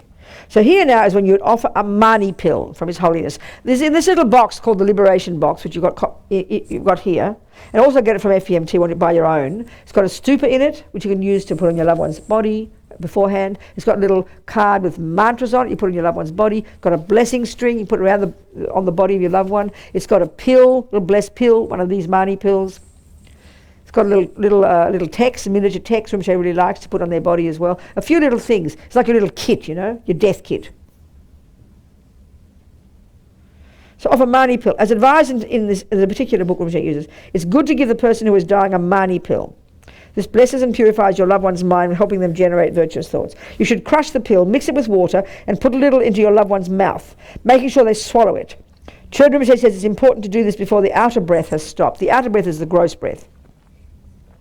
Because after that you shouldn't touch the body. So these pills contain many blessed substances and relics of enlightened beings, bodhisattvas and great yogis. They've been blessed with the prayers of His Holiness the Dalai Lama, the actual compassion Buddha, for the benefit of sentient beings. And many great lamas, meditators and sangha have also prayed day and night for many days, continuously blessing them. You can give the pills to children and people who don't have the ability to understand, as well as to animals. But it's got to be before they stop breathing, because you've got to swallow it. Offer a relic of the Buddha. That's often, people don't have one of those, but it's a similar idea, you know. Think. There's different things. To think, see. Here, think about. So here, you know, if you love a Buddhist, you really focus in on the practices you're going to do. And the main one here is to talk about the Guru, or the Buddha that they like most, or their deity, whichever one they feel. You've got to know the person's mind. Or if it's Jesus, talk about Jesus. See things, what they can still see, you know. Show them images, have them images, pictures, mantras, etc. Touch them with holy objects, texts. All these are practices mentioned already, but these are recommended here. You know, any one of these or all of these, up to you to decide. You could have a group of monks and nuns or friends join you to do practices such as medicine Buddha, recite mantras or any of the practices below, making sure that your loved one can hear the recitations. You know, all these different practices you could do. It's just listing the richest practices, but recommending, and you select the ones you want from this. Hear the names of the Buddhas, hear the mantras, do the practice, the usual thing. But also at this point, and you can do this earlier, you can, you know, organise mantras, or monasteries or groups of friends outside, not here, to do special prayers and practices. People all do that very much, you know. And in the back of the book, in all these different practices where they're mentioned, hopefully in there too, it shows the websites and the things that how you can do these kind of things, you know, whom to locate. Now, the practice to do during the hours and days after the breath has stopped. So the first thing, what to do as soon as the breath stops. Do not touch the body. Now that your loved one's breath has stopped, apart from putting the blessed substances on the crown, this is coming in a minute, this next practice coming. This is what they do after the breath has stopped. It's a practice, we'll describe it in a minute. It's possible that touching the wrong part of the body before the mind leaves can disturb the person.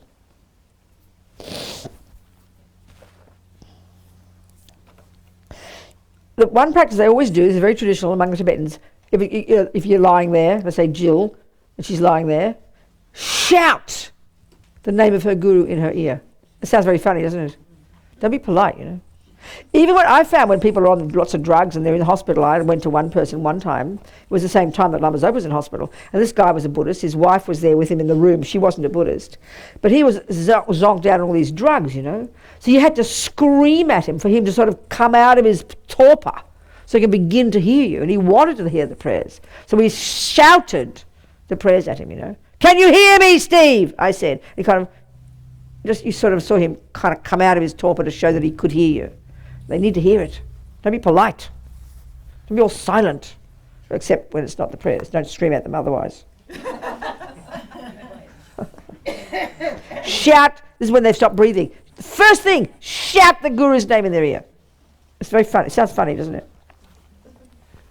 Next one is touch with blessed substances on the crown, here at the crown chakra.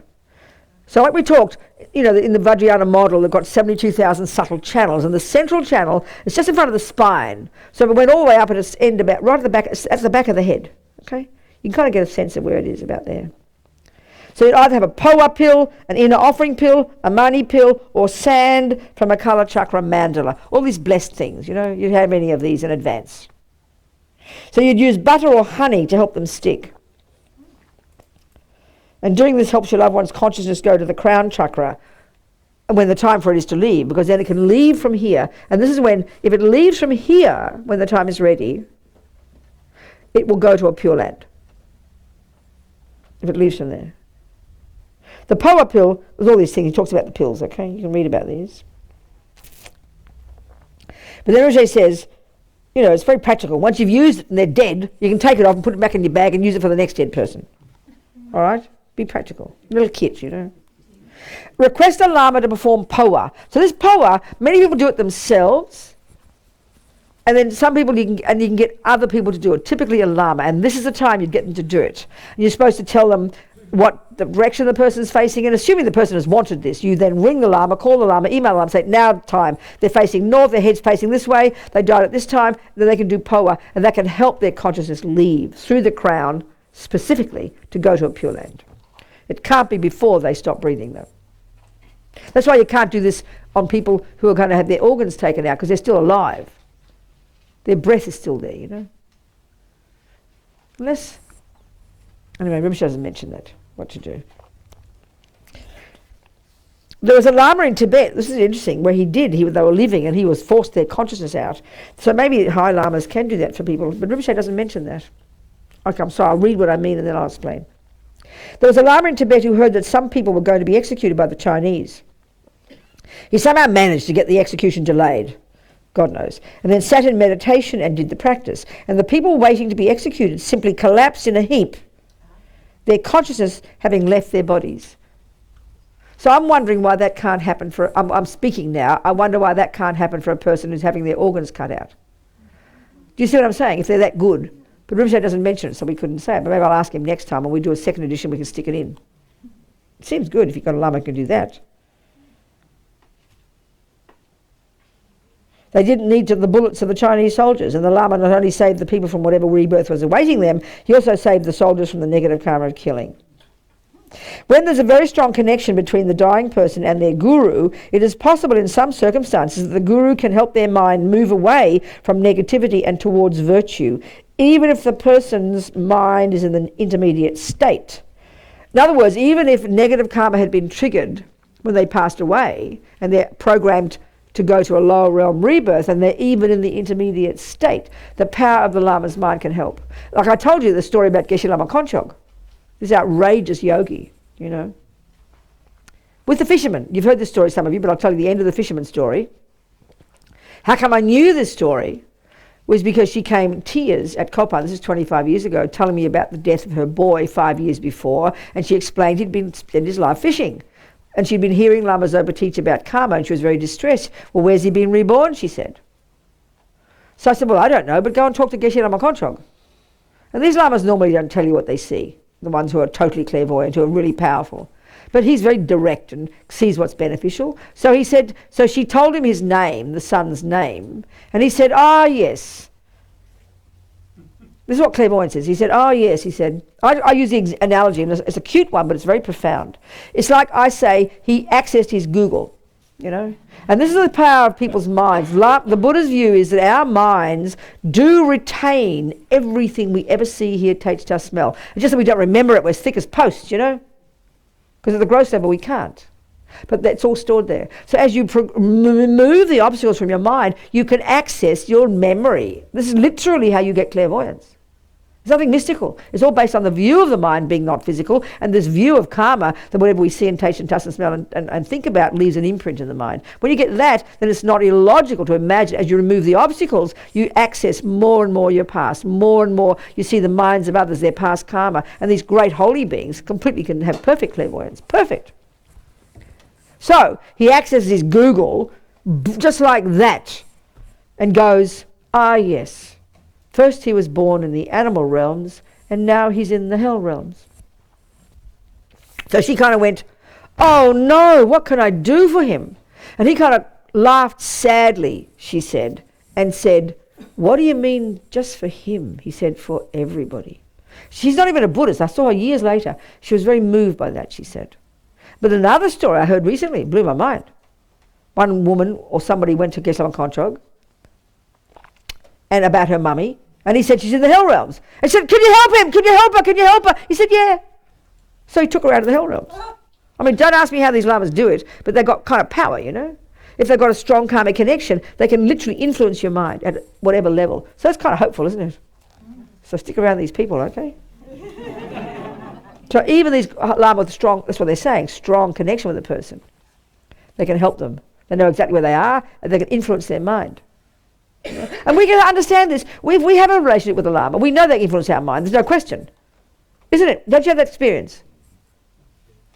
Well then, why can't they influence you while you're in the lower realms? Not illogical. Completely the same, you know. When the High Lama transfers someone, and they do the job, the High Lama is the one who's able to get their consciousness and get it go zap at the crown. When the High Lama transfers somebody's consciousness to a Pure Land, many special signs happen, such as rainbows in the sky or white light emitting from the person's body. I mean, who wouldn't want a person around at the time of death like that? Thank you very much. I want to book up my appointment. However, if your loved one is an accomplished meditator, actually in meditation, there's no need to do poa. They can take care of themselves. Poa can also be practiced during the 49 days after death. And that's a later practice we're going to talk about. You can do it then as well. So the 3 times you can do it. The person who does it themselves before they die, because they train, and then they can do it at the time of death. But that's quite advanced. You've got to be very together to do that, I'd say.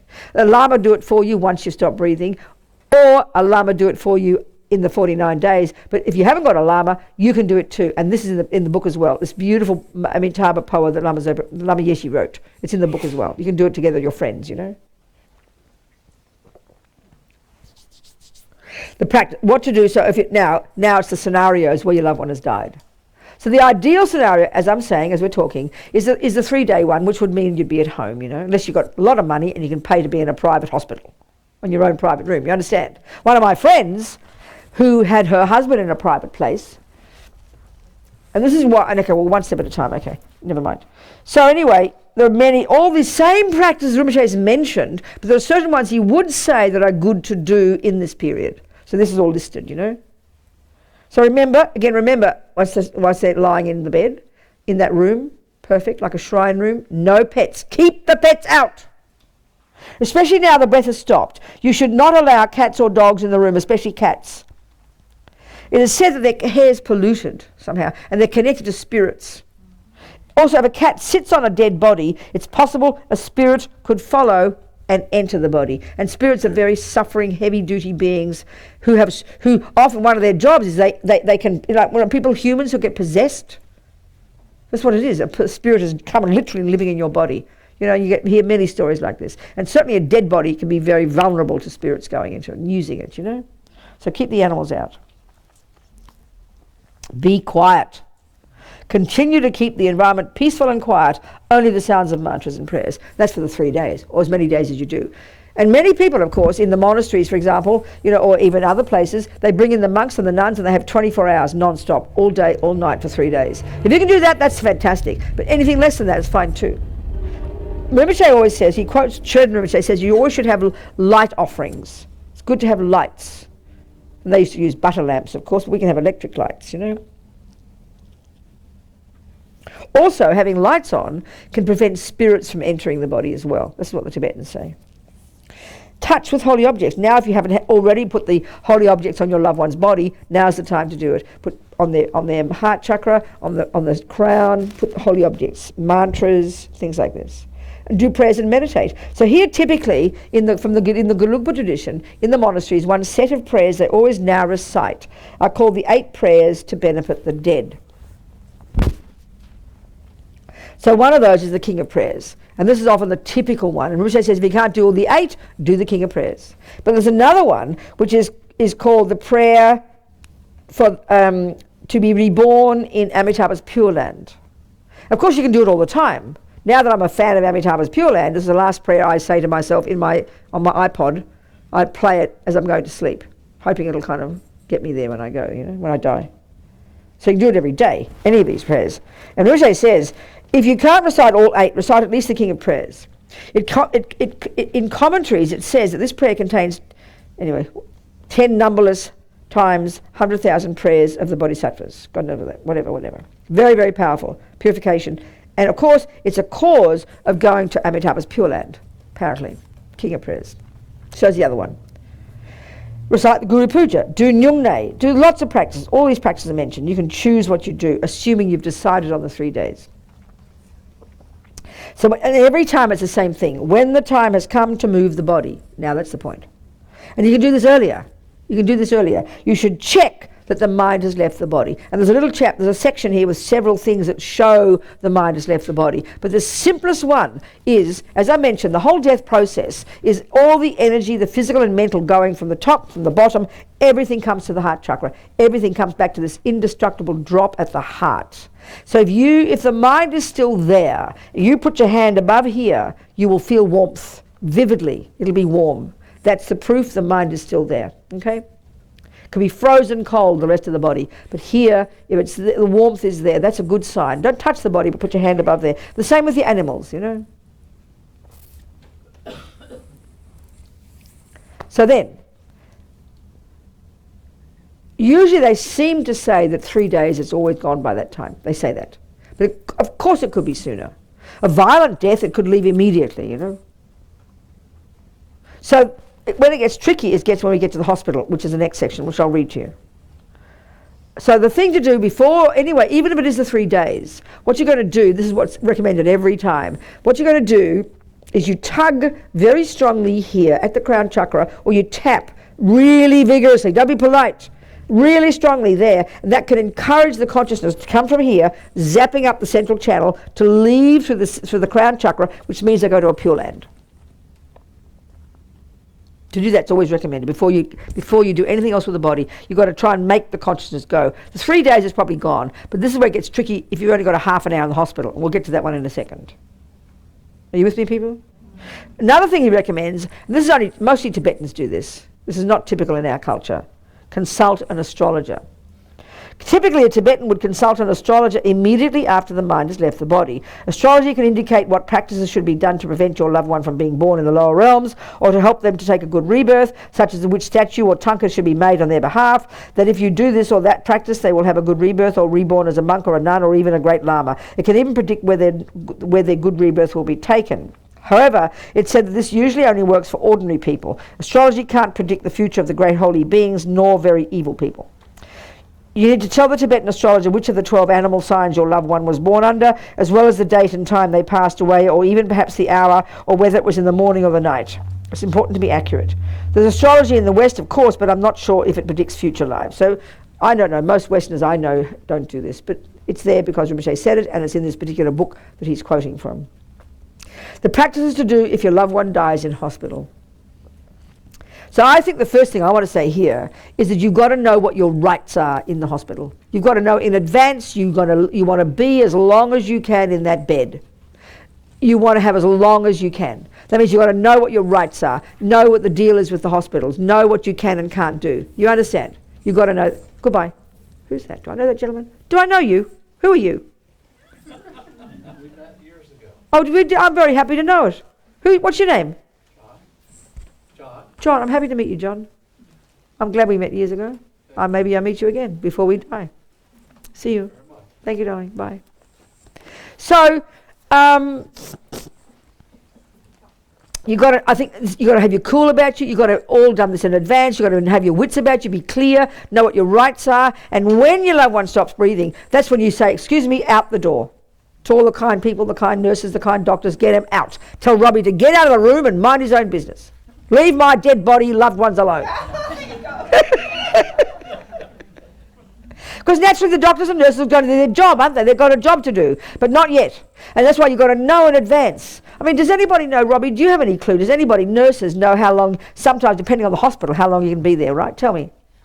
We can leave them up to 6 to 8 hours. You got permission? Yes. You're allowed to have the bed for that time? Yes. Well, that's what are other people's experience? Depends on the hospital. Yeah, it does, doesn't it? It has to be, doesn't it? And if they need the bed, you may only have 30 minutes or an hour. That's right. So it's I understand, yeah, 30 minutes. See, that's the thing, you've got to know in advance. See, this is what happened. Say it to them, it's okay, it was fine. So what happened in Los Angeles when Lama Yeshi passed away, the hospital were very kind, and they put Lama's body on a gurney and wheeled him to a spare room, and they let him have a room for like 8-10 hours. So maybe you can negotiate with the hospital. Tell them, Lama's a little corner, we can be quiet. If people never ask, they won't ever know. But if you say you want that, most people don't know why you want it. It seems weird to people. But if you know that's possible, please negotiate. People are so kind, you know. And this would be so special to do. Wheel very carefully, and you put into this private place where you can then close the door and do the prayers and the practice for as long as you can. That's why if they do die in the middle of the night, don't call the nurses in. Keep it quiet and be delighted it's quiet time, you know. That's the time you do the prayers and practices. And as much as you can. Rinpoche says, you know, when Lama Yeshi, he said this, when Lama Yeshi passed away at 5 o'clock in the morning, the Cedar Sinai Hospital in Los Angeles, staff gave us a room to put Lama in. And we'll talk about this. It's very sweet how Rinpoche talks about this. So do your best to keep the environment peaceful and quiet, only the sounds of prayers. Of course in hospitals this has to be difficult. You know, but do your best. That's why if you can ask for a private place for as little few hours, really wonderful. And know in advance you want to do this, so when they do stop breathing, you get people out of the way. You're in charge. Know you've got the power. You're in charge, not anybody else. So you do the usual things, the same as before. Bless the body with a text, pray, do whatever prayers you can. But the very minimum Rinpoche recommends, Medicine Buddha and or King of Prayers. Minimum, these ones, minimum. All the same thing, it just lists the prayers. And then this is when it's really important, when you have to get the body, when the body has to be moved. So tell me, I just always bit confused, what happens in a hospital? Can you please tell me what happens to a dead body, normally speaking? Tell me who knows these things. Who are the nurses around here? Okay. And if there's other experiences, tell me if there are different experiences. Go on. Like right after they die? Yeah, give me the scenario, what typically happens. Well, if the family's not there, we call the family and we will try and wait within, in my experience with the hospital I worked at, about 30 minutes to an hour. We will wait and let the body there. But not longer? Not usually. And then, we put them in the white So what would you do with the body at that moment? After, if there's no family there, what would you do with the body? Once it stops breathing, what do you do? We would reposition it and basically make it look comfortable and nice for the family to come in and see clean their off the loved vomit one. and close their eyes. And that. So then what if the family doesn't come? What do you do? Then if we know the family's not coming and they pronounce, and all our charting is done, then we put them in that white little zip-up bag and take them down to the morgue. Okay. And they sit in the morgue for how long?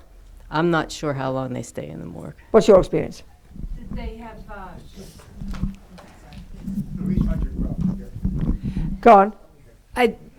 Very similar depending on what, like you said, they can negotiate, and I've had that happen more than once. So but they can sit in the morgue overnight. So what happens They're after? waiting for the funeral home to come and get them. Oh, okay. So if it's in a small town that I've worked It before. could be straight away. You take them straight to the funeral could, home. Yeah, it could go straight to the funeral home, or it could wait up to 12 hours depending on if it's in the middle of the night. So this is where I find interesting. I told you that experience I had in Santa Cruz. This is now 15, 20 years ago, when my friend Paul had a heart attack and died at home. He'd begged his wife not to call the ambulance. She was a Buddhist as well, so was the daughter, but the wife freaked out and called the ambulance. So they took him to Santa Cruz. He was in the bed. We came. We did the King of Prayers. We did the prayers. They pulled the plug on him because he wanted that. So then they very kindly zipped him up off the bed, and they agreed they'd take him immediately to the mortuary. So we went with him to the mortuary, and I think this is something you could do, you know. I mean, Razabu doesn't say this because it's not his words, it's my experience. So then we negotiated with the mortuary. We sat there all day with him saying prayers, all day. Then I remember I told you, they wouldn't let us do it after 4 p.m. They had to stick him in the fridge with the other dead bodies. Well, we gave him a CD of the Guto monks chanting, and they promised they'd play it in the fridge. I mean, you've got to know your rights, you know. They promised they would. We can't guarantee they did. So how marvellous. The best we could do was that they wouldn't let us stay all night. So we came next day, they took him out, more prayers, and then finally they did their trip. So there's many things you could do. You've got to know what your rights are, and you've got to know what you want to do here, which is best for the person who's dead, you know. Yeah. Was that at the mortuary, or was The mortuary. It wasn't at the hospital? No, straight away they wrapped him up and put him in the ambulance. The mortuary was organised, you know, because we were there.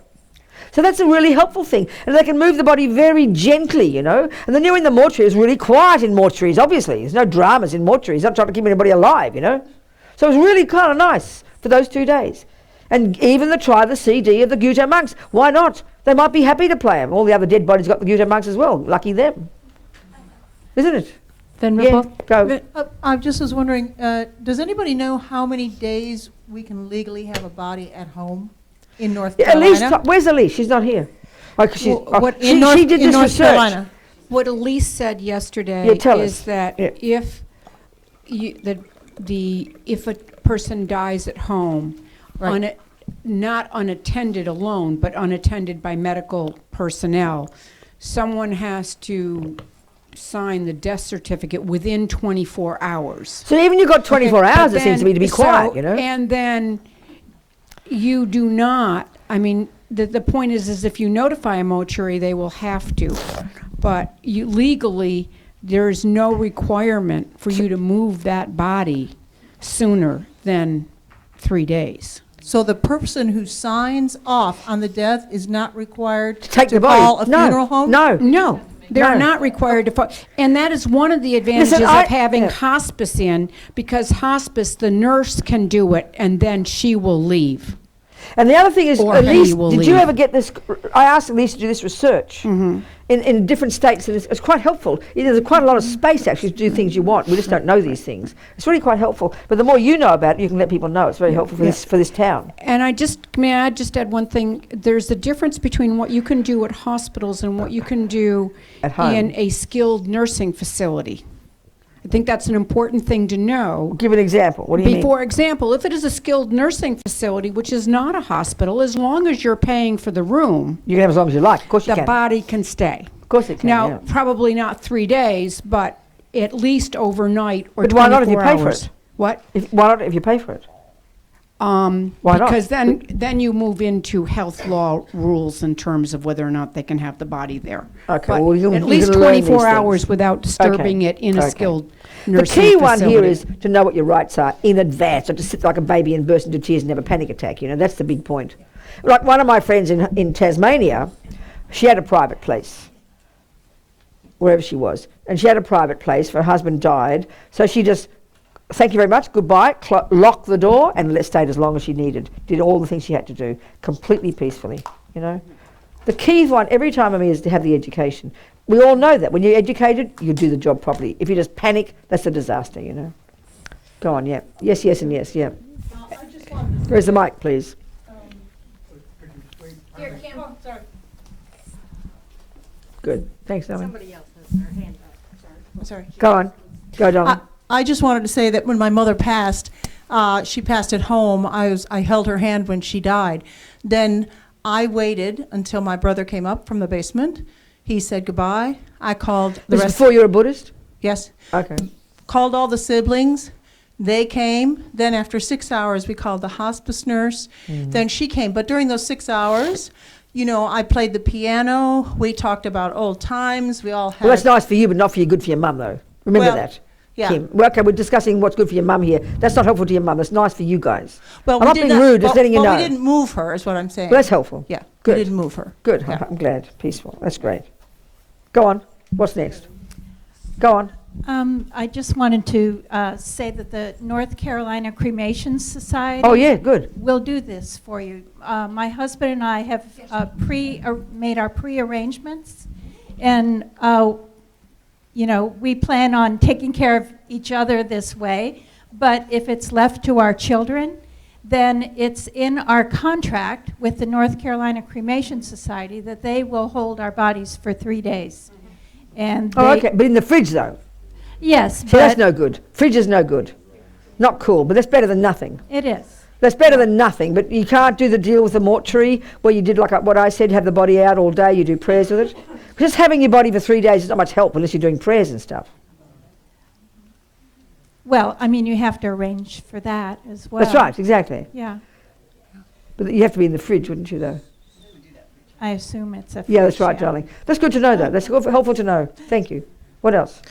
People? Venerable Robina, when you helped me with my cat passing, Yep, I was able to keep him at home. yep. And then I pulled on his head like you told me to, yeah. and I left the mantras on him. And Good. by the next morning, I checked around 2 a.m. and the heat was still there. You could feel it. Oh, yes. Tell us about that. It's good to experience. Yes, I've never done it. Tell us about he it. died approximately, he stopped breathing about 10 o'clock at night. I woke up again around 2. I could still feel the heat. So you put it, where'd you put your hand? On Just his right heart. on his right. And yeah. you really could feel it. Oh, yes. That's interesting, And isn't it? then by the time then I finally fell asleep again, and about 9 o'clock in the morning, he was cold all over. I left the mantras on him, and they said they left them on them when he was cremated. Well done. That's exactly how it should be. That's interesting. That's a good. I've never done it, so that's experience. That you It could was- feel the. that So you was- could feel the heat. Yes, I That's could, good and to that know, isn't that it? was all on your instructions. So Okay, that's thank I'm you very happy. much. That's great. I'm glad it works. I've never done it myself. So you could feel the heat. That's interesting. But I've noticed many nurses talk to me and they say you just know when the person's gone. Do people have experience with dead bodies? You just sort of know that? People say that many times. That's probably intuitively right. You feel the difference. It's interesting, isn't it, that? It's interesting, isn't it? That's very interesting. So, that's very interesting. Go on. And just a reminder, in terms of, I'm a former palliative care chaplain, so Yes. hospital chaplain. Yes. And so in terms of advocating for families, and know that the Department of Pastoral Care is your friend. Really? So any This is hospital. locally. It is Wow. locally. So Fantastic. any university hospital, any community hospital, Yes. the chaplains are here for you. Wow, no amazing. matter your faith tradition. That's so right. always call the on-call chaplain, That's fantastic. Department of Pastoral Care. So Good. it's our job That's to make fantastic. sure that we advocate for the Wonderful. patients and families. That's really good, isn't it? It's good to know. Any other points, people? Any other points? No? Okay, let's go. Running out of time here. What time we finished? 4:30. Oh, good, in a whole hour. Look at this. I can talk more. Okay. Okay. So then the same deal is if your loved one offers their organs. So anybody wasn't here when I talked about organs? Okay, so we'll talk it again. It's a good point. We'll talk about it again. Okay. I'll read Rinpoche's what he says.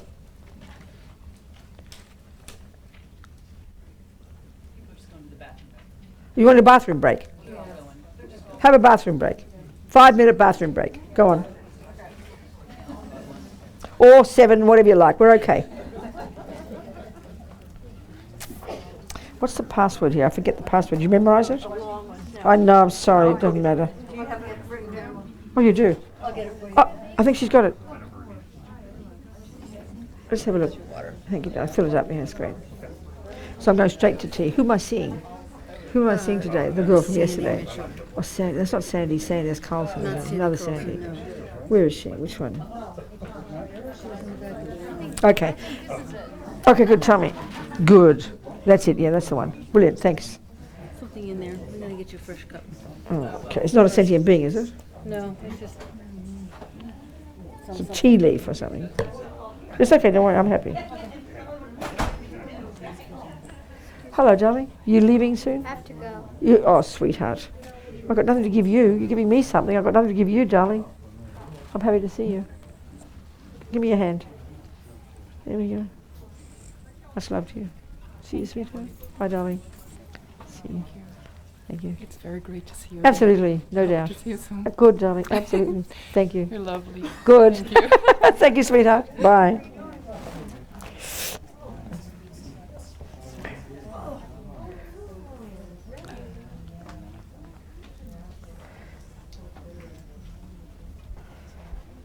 D6, F68.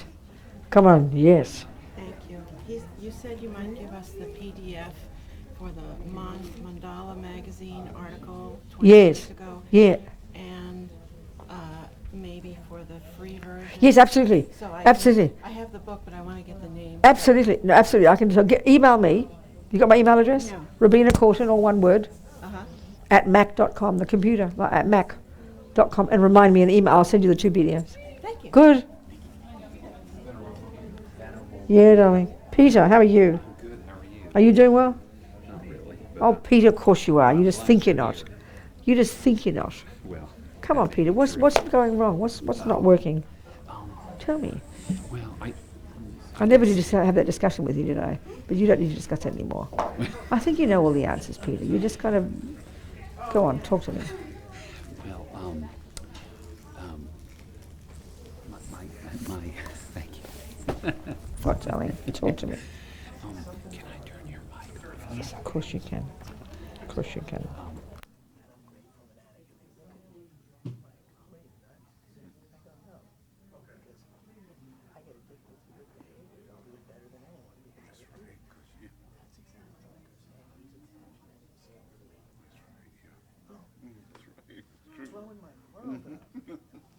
It's just but that's her statement, it just broadens it. That's right, yeah. Yeah, we can actually use these things, use that energy, for something positive. Right. And even if it's still a negative state of mind, it's kind of at least you're producing good things from it. That's right, yeah. And now I know with death how important that is. But in every day. Yeah, I mean, she's talked about before, like using, like if you feel all this energy, like ADHD or like manic energy, like you can channel that into something positive. That's what she does. She channels all that energy.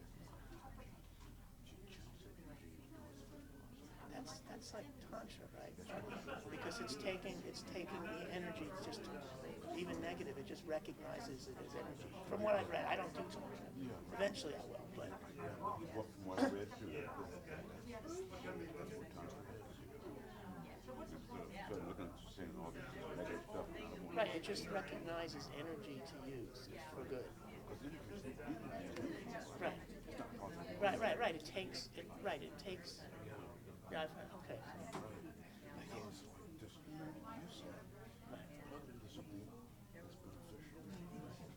Sounds so simple. Not easy to do, but it's in practice. I found this morning cleaning up my house. You can take it. Oh, a fortune cookie. Read it though. Oh, thank you. I thought of you. Oh, thank you. But from a fortune cookie, that's like the best one I ever got. Usually they're like, play this number and win the lottery. That's like that's the real one. That's like a Buddhist one. I don't remember where I got it. I had to clean up this. Thank you so much. All right, Jeff.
I am excited.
We all here? Come on, people, in the room.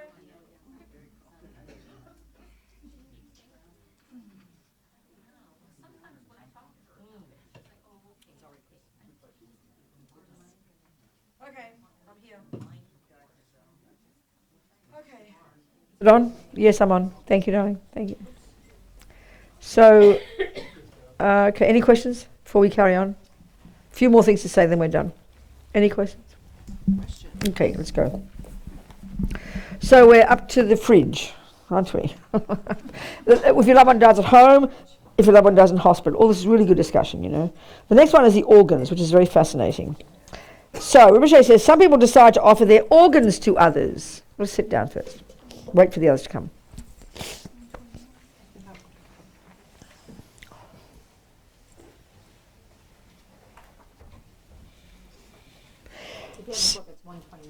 Well, some people decide to offer their organs to others after they've died. Does this disturb the mind?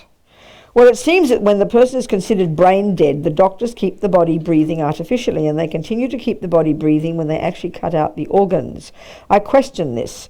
Even if the brain is no longer functioning, if the person has the karma to breathe, this means they have the karma to be alive, which of course means the mind is still there.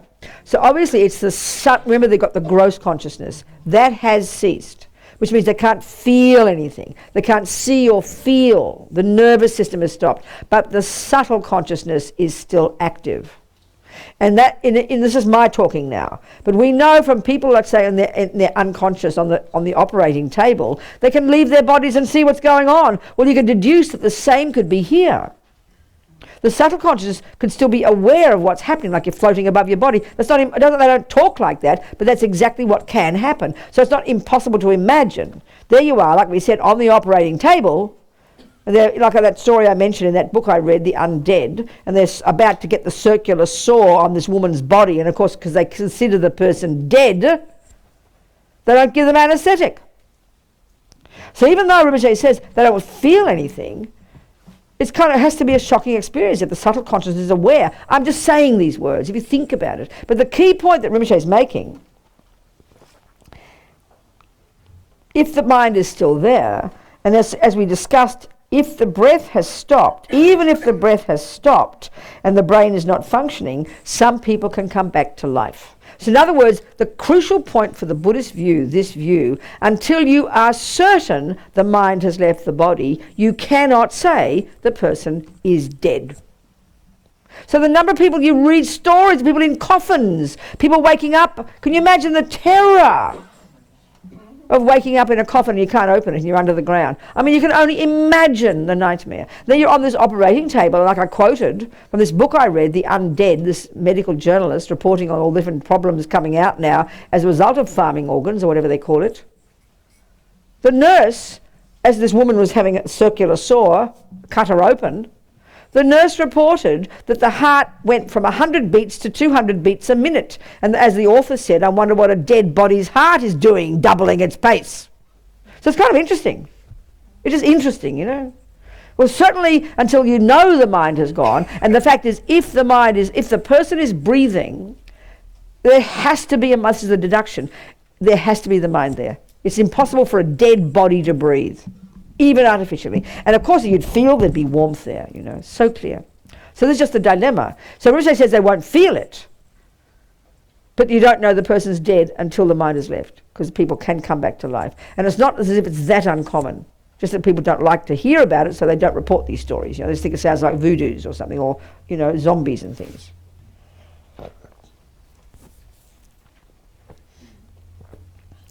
But it also says that still, I think, because the person is dying with the thought of benefiting others, assuming they did die, this is Rinpoche doesn't say that, but you think about it, you know, then it would be marvellous for the person. It's virtuous karma. There's no doubt that you offered your organs. It's like offering your body to others is an extraordinary virtuous thing to do, isn't it? But as I mentioned, another Lama pointed out, and I couldn't put it in the book because it's not Rinpoche's, that, you know, that maybe at the time of death they freak out, they That doesn't mean they're going to still be virtuous. Maybe they offered their organs 20 years ago and they forgot. Do you understand? So it's an interesting point. So anyway, the way it says in here, I've said in the book, ask the hospital to allow you as much time as possible with the body of your loved one, even an hour. And you can't do this one on them because they're still breathing. Because the machine, that's what with Tim, he was breathing, right?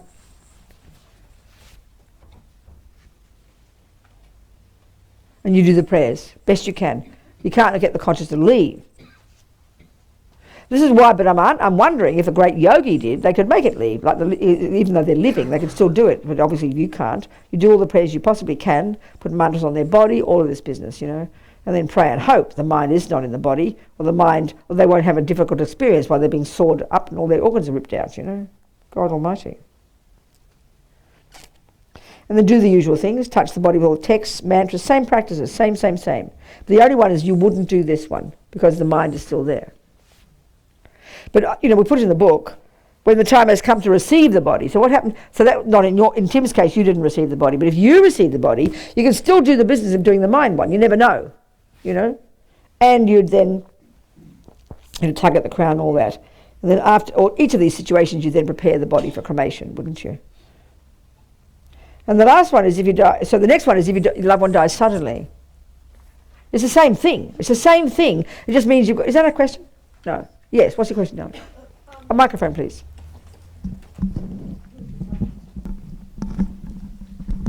So this is a question for you. Yeah. So I'm asking your opinion. Okay.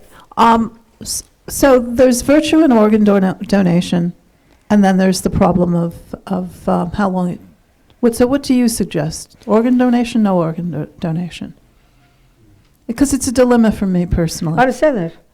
You see, I thought about it, and I thought, okay, I think, yes, it'd be really good to use my body to help people. So obviously it sounds, and I'm not trying to be cynical anyway, it is just incredibly noble if somebody can live from Tim Powell's organs, if somebody can live from that, No, there's no question to give somebody life. But it seems to me, the fact that you can't keep another person alive doesn't mean like an evil person. It's not as if that's the greatest gift you can give somebody, because death is natural. So for me, I think, well, why not give my body to the young doctors to cut up and use every bit of me to learn how to be a better doctor? I find that's just as virtuous. Just because, and I'm not trying to be cynical about all this industry, which it is, but this author was quite cynical about it. Or they're the elitist doctors of the time, they're the ones that charge the biggest prices. There's a lot of political and manipulating. And then because of all this, the dilemma, and I forget in this book that I read, if you'd like to take the book that I'm talking about, called The Undead by Nick Teresi. It's a very interesting book that brings up all the different problems now with this. And he even said one time, The Undead, called Nick, his name is Dick or Nick Teresi, Teresi, is an American medical journalist. It's a fascinating book. He's pointing out all the problems now and the dilemmas that are created because people coming back to life, people having out-of-body experiences, people, changing them. I mean, all kinds of things, and just the whole the politics of it all, making it quite complicated, So I think my mind, it's not the holiest thing to do to give a person to keep another person alive. That's great, but also you can help people in other ways. It's not the end of the world. So I've decided I'm not going to give my organ.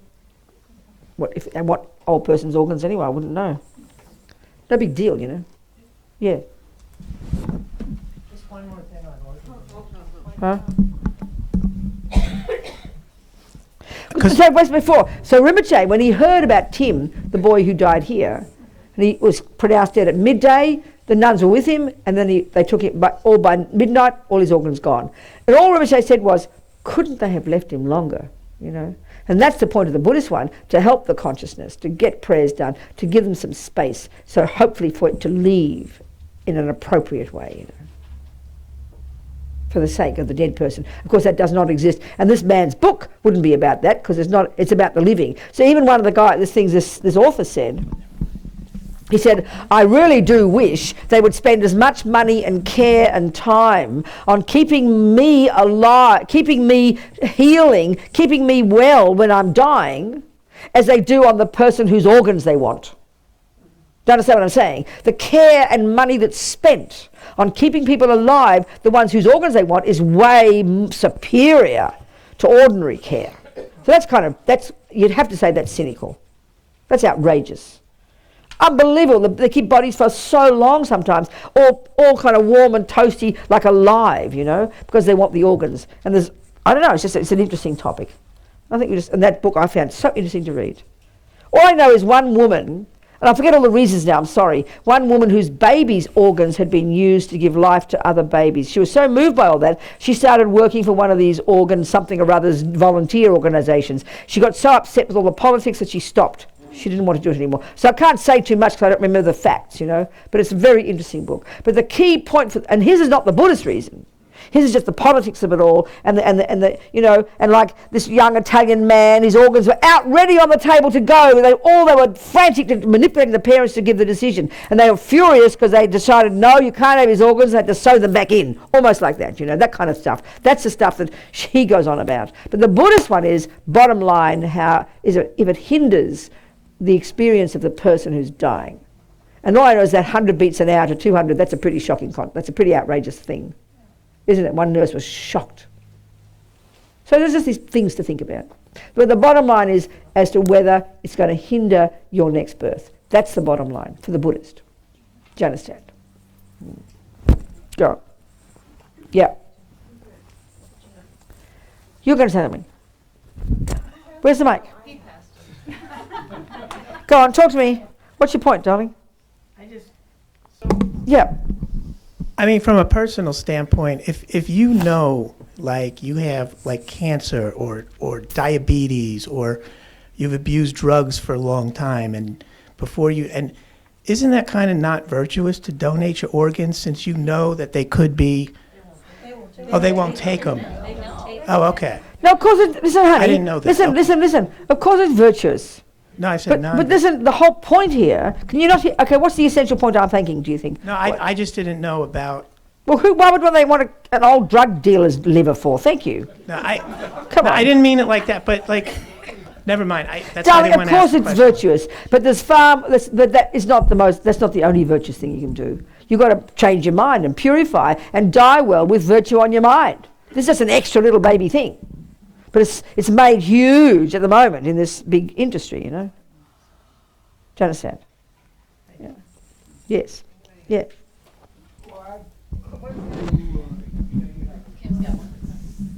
Yep. Well, I do have a memory of many years ago. Yes. I was visiting Geshe Sopa. You're what? Visiting Geshe Sopa. Yes, Geshe Sopa, yes. In his house. In Wisconsin? Yeah. Wow. Yes. And I happened to know his driver's license was sitting there, and he had at that time ticked off the organ to give his organs, yes. Part. Yes, amazing, yes. When he got to be 89 But if you're years Geshe old. Sopa and you're a holy being and you're a yogi and you can do exactly what you like and you can meditate for days on end while you're dead and then leave when you feel like it, that's marvellous. Nothing wrong with that. Wow. Oh, yeah. Imagine having Geshe Sopa's heart. That'd be cool, wouldn't it? Probably a lot of power even there. That's exactly right. If you've got control, then go for it. Yeah. Take their toes and their everything else. But, after you get to a certain, like our age, right, they don't even want you. No, that's exactly right. That's right. Exactly. So go on. Yes, sweetheart, go. So the story of Geshe Sopa's death, Paul was there Yes. when he was dying or dead. And it was unbelievable to me what Paul described, that Geshe Sopa was sitting up meditating for 5 days after he had stopped breathing. That's it. And did not decompose. That's exactly right. But I saw photographs of him and it was very, very weird. Very special. That's wonderful. I'm going to read a little bit from here, from Rinpoche, talking about these things. This is what gives great encouragement, isn't it? These great yogis. And they say that even if they meditate for days and weeks, their bodies won't decompose, because as long as the subtle consciousness is there. I remember reading one yogi, one of Rinpoche's gurus, and I'll read about this, who passed away in Dharamsala and meditated for several days. I heard that people saw photos on the day he was meditating like this, and on the day he died, and there he was, his body looking normal, even 3 days later, because even though the mind is still there, the gross mind has ceased, so the body kind of shrivels. And by the third day, his little head was sort of poking up, you know. You could tell the difference, a distinct difference in the body. But it never decomposes because the mind is there. That's the point, yeah. So there's interesting stuff in here from Michelle about this kind of things. I'll read from you. I'll read in a minute. So then basically the one of the organs, you just got to, you know, well, we've talked about it, okay? But the same prayers, do as much as you can. And I would suggest very strongly, Rinpoche doesn't say this, but it really would make sense. And this is what you guys were doing here, that when during the period that Tim was having his organs cut out, you have the lamas on the case doing pujas, please. Helping the mind, you know, that's really, I'd say that's absolute, definite, and have that in your written will or whatever you want. When you're cutting my organs out, I want the pujas done for me right there, you know. That's going to absolutely help you for sure. That was happening for Tim, you know. So the last one is if your loved one has high realizations and is meditating at the time of your death. Okay, so as I discussed in chapter 10, and I'll tell you in a minute, those with high, that's not in the same, it's different chapters, those with high tantric realizations can remain in meditation in the clear light, conjoined with emptiness for as long as they wish. 1 hour, 3 days, many months. Some meditators stay in the clear light meditation in their hermitage for years. If your loved one is in meditation, you must not disturb them. The face of the meditator is very radiant. That's what you're saying about Geshe Sopa. Peaceful, even blissful. They look magnificent, totally different from an ordinary dying person. Sometimes there even seems to be light at the tip of their nose. While they're in meditation, even though the breath has stopped, there will be no smell or decay. They smell the same as when they were alive, or as I mentioned earlier, there could even be a sweet smell. When Lama Yeshe passed away, and he was in the hospital all day in Sudha Sinai, they drove him up to Vajrapani, and then for another 5 days he was there. And people who in and out of where he was, they said it was really smelt very sweet. They said that because he was meditating the whole time. I'll read about this. So, obviously, if your loved one's in meditation, you wouldn't call an astrologer because that's to help the mind leave. That's to work out. Anyway, you just wouldn't do that. Never mind. So, however, if the meditation is,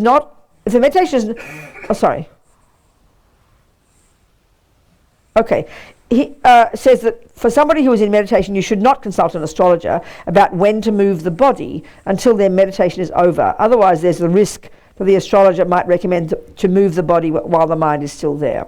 However, if the meditation is not over, but for various reasons, such as the country's laws, you have no choice but to move the body, you need to request the meditator to end their meditation. While you are requesting them, you can offer music with cymbals, bell, damaru, and so forth, as Song Rinpoche advised me when Lama Yeshe was in meditation. Or you could recite the Guya Samaja root text. More simply, you could put incense very close to their nose of the meditator, and it's very auspicious to recite the prayers that they be reborn in a pure land. In the case of some holy beings, such as Ling Rinpoche, His Holiness's root guru, and one of Lama Yeshe and Lama Zopa's gurus, but also of Lama Yeshe, even though their bodies were moved several times, their meditation did not cease and they were not disturbed. As I mentioned before in the book earlier, Ling Rinpoche meditated for 13 days after the breath had stopped. So as I mentioned again in chapter 21, another chapter, my numbers, what wisdoms, Lama Yeshe passed away at the Cedar Sinai Hospital in Los Angeles, a wonderful hospital. Before Lama passed away, the nurses were watching intently throughout the night. The moment Lama's heart stopped, people rushed in with a defibrillator and wanted to get it started again. It was all very hectic in the room. I had checked with Song Rinpoche, this is one of their lamas who came over from Switzerland, you know, especially, who earlier had come to be with Lama but now was back in Switzerland, and he said to do everything possible to save Lama. The defibrillator is very strong. It pulls the body up violently. Lama opened his eyes for a moment, then his body fell back down. The doctor then said there was no hope. It was about 5 o'clock in the morning, and it was on Tibetan New Year's Day, so it's very auspicious, you know, dawn. This was my first time dealing with someone passing away in the West. I had no experience. Apparently they usually take the body to the mortuary where they prepare it, but I didn't think we needed to do that. That's for ordinary people, not for those who are in meditation state like Lama. Anyway, Lama remained in meditation in a private room throughout the day. And this is what they asked the hospital, and they were very kind, and they gave them the room. By the late afternoon, we couldn't stay for any longer, so I asked Rinpoche, Song Rinpoche, what should be done to release Lama from his meditation. As I mentioned, Rinpoche advised me to play instruments, so I made 3 prostrations, rang a bell, and requested Lama to stop. I also recited the prayer to be reborn in a pure land from the Vajrayogini practice, and I touched Lama's crown. Of course, Lama didn't need all of this, as he had already achieved the clear light and illusory body, all the high realizations. Apparently there was a candle, and one of the students present in the room said that he saw a second flame leap up from the candle. I didn't see it. They put Lama's holy body in a box packed in ice and took it to a mortuary. The next day, one of the students drove it the 350 miles north to Lama's center, Vajrapani Institute, very slowly. When they were preparing Lama's body for the fire puja, what they do is for these holy beings, we all, a couple of hundred of us all came to Vajrapani from all over the world. And Lama's body was in a coffin in the Gompa, in the room next to the Gompa. And then we had Song Rinpoche come, and we did 3 or 4 days of many, many, many prayers and pujas all the time, you know. Song Rinpoche gave teachings, Lama Zopa gave teachings. And then the 4th or 5th day, they prepared Lama's body for a fire puja, many hours of fire puja. I'll explain. When they were preparing Lama's body for the fire puja. Okay, let me read from the funerals. It says it about it in there. Where's the funeral?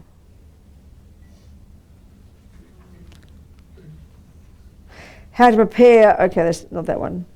Funeral. Okay, so I just want, because there's something more about Lama Yeshe there. Okay. Lama Yeshe's, okay. I'm sorry, it's going back and forth. I had invited Song Rinpoche. The ceremony we had for Lama was a Yamantaka offering burning puja, fire puja. Students came from everywhere. Geshe Sopa came from Wisconsin, and Geshe Tinley, one of Lama Yeshe's brothers, came from Australia. I had invited Song Rinpoche to come again from Switzerland. Before the burning puja, we did many days of practices, including the Haruka body mandala self-initiation, Vajrayogini, Guru Puja, and we all offered the Vajrasattva Sog, written by Lama, with prostrations to the 35 Buddhas. We did these practices not for Lama's sake, but for our own. Finally, we were ready to offer Lama's holy body to the fire. A special cremation stupa was built according to Song Rinpoche's design. It's like they built up the top of the hill at Vajrapani, square structure, about that high, square, small square with bricks painted white with 4 holes, 4 little doorways, all 4. Put lots of wood and things in the fireplace. Then they dressed Lama's body very specially. Dressed in the costume of self-initiation, put upright in a chair, tied securely, and then carried up to the site and placed in the stupa. And then what they all did was then they build this cone-shaped top part that goes up like this with a piece of the top hole for the smoke to come out and holes around the side, you know, for the smoke to come. But the bottom part was where they fed, they put things in, blessed things, all the way through, put all these many things into the fire puja. So then we were finally ready to offer us, okay. Rinpoche himself did a lot of the work with his own hands, putting in the bricks, putting the firewood around Lama's holy body, and then helping people build up the top part. Everything went so well. Okay, now back to the other bit. Sorry, coming.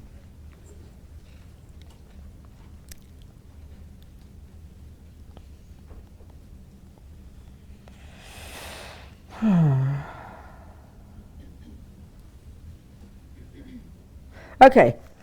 When they were preparing Lama's holy body for the fire puja, this is like 5 days at least, 6 days maybe after Lama passed away, I think.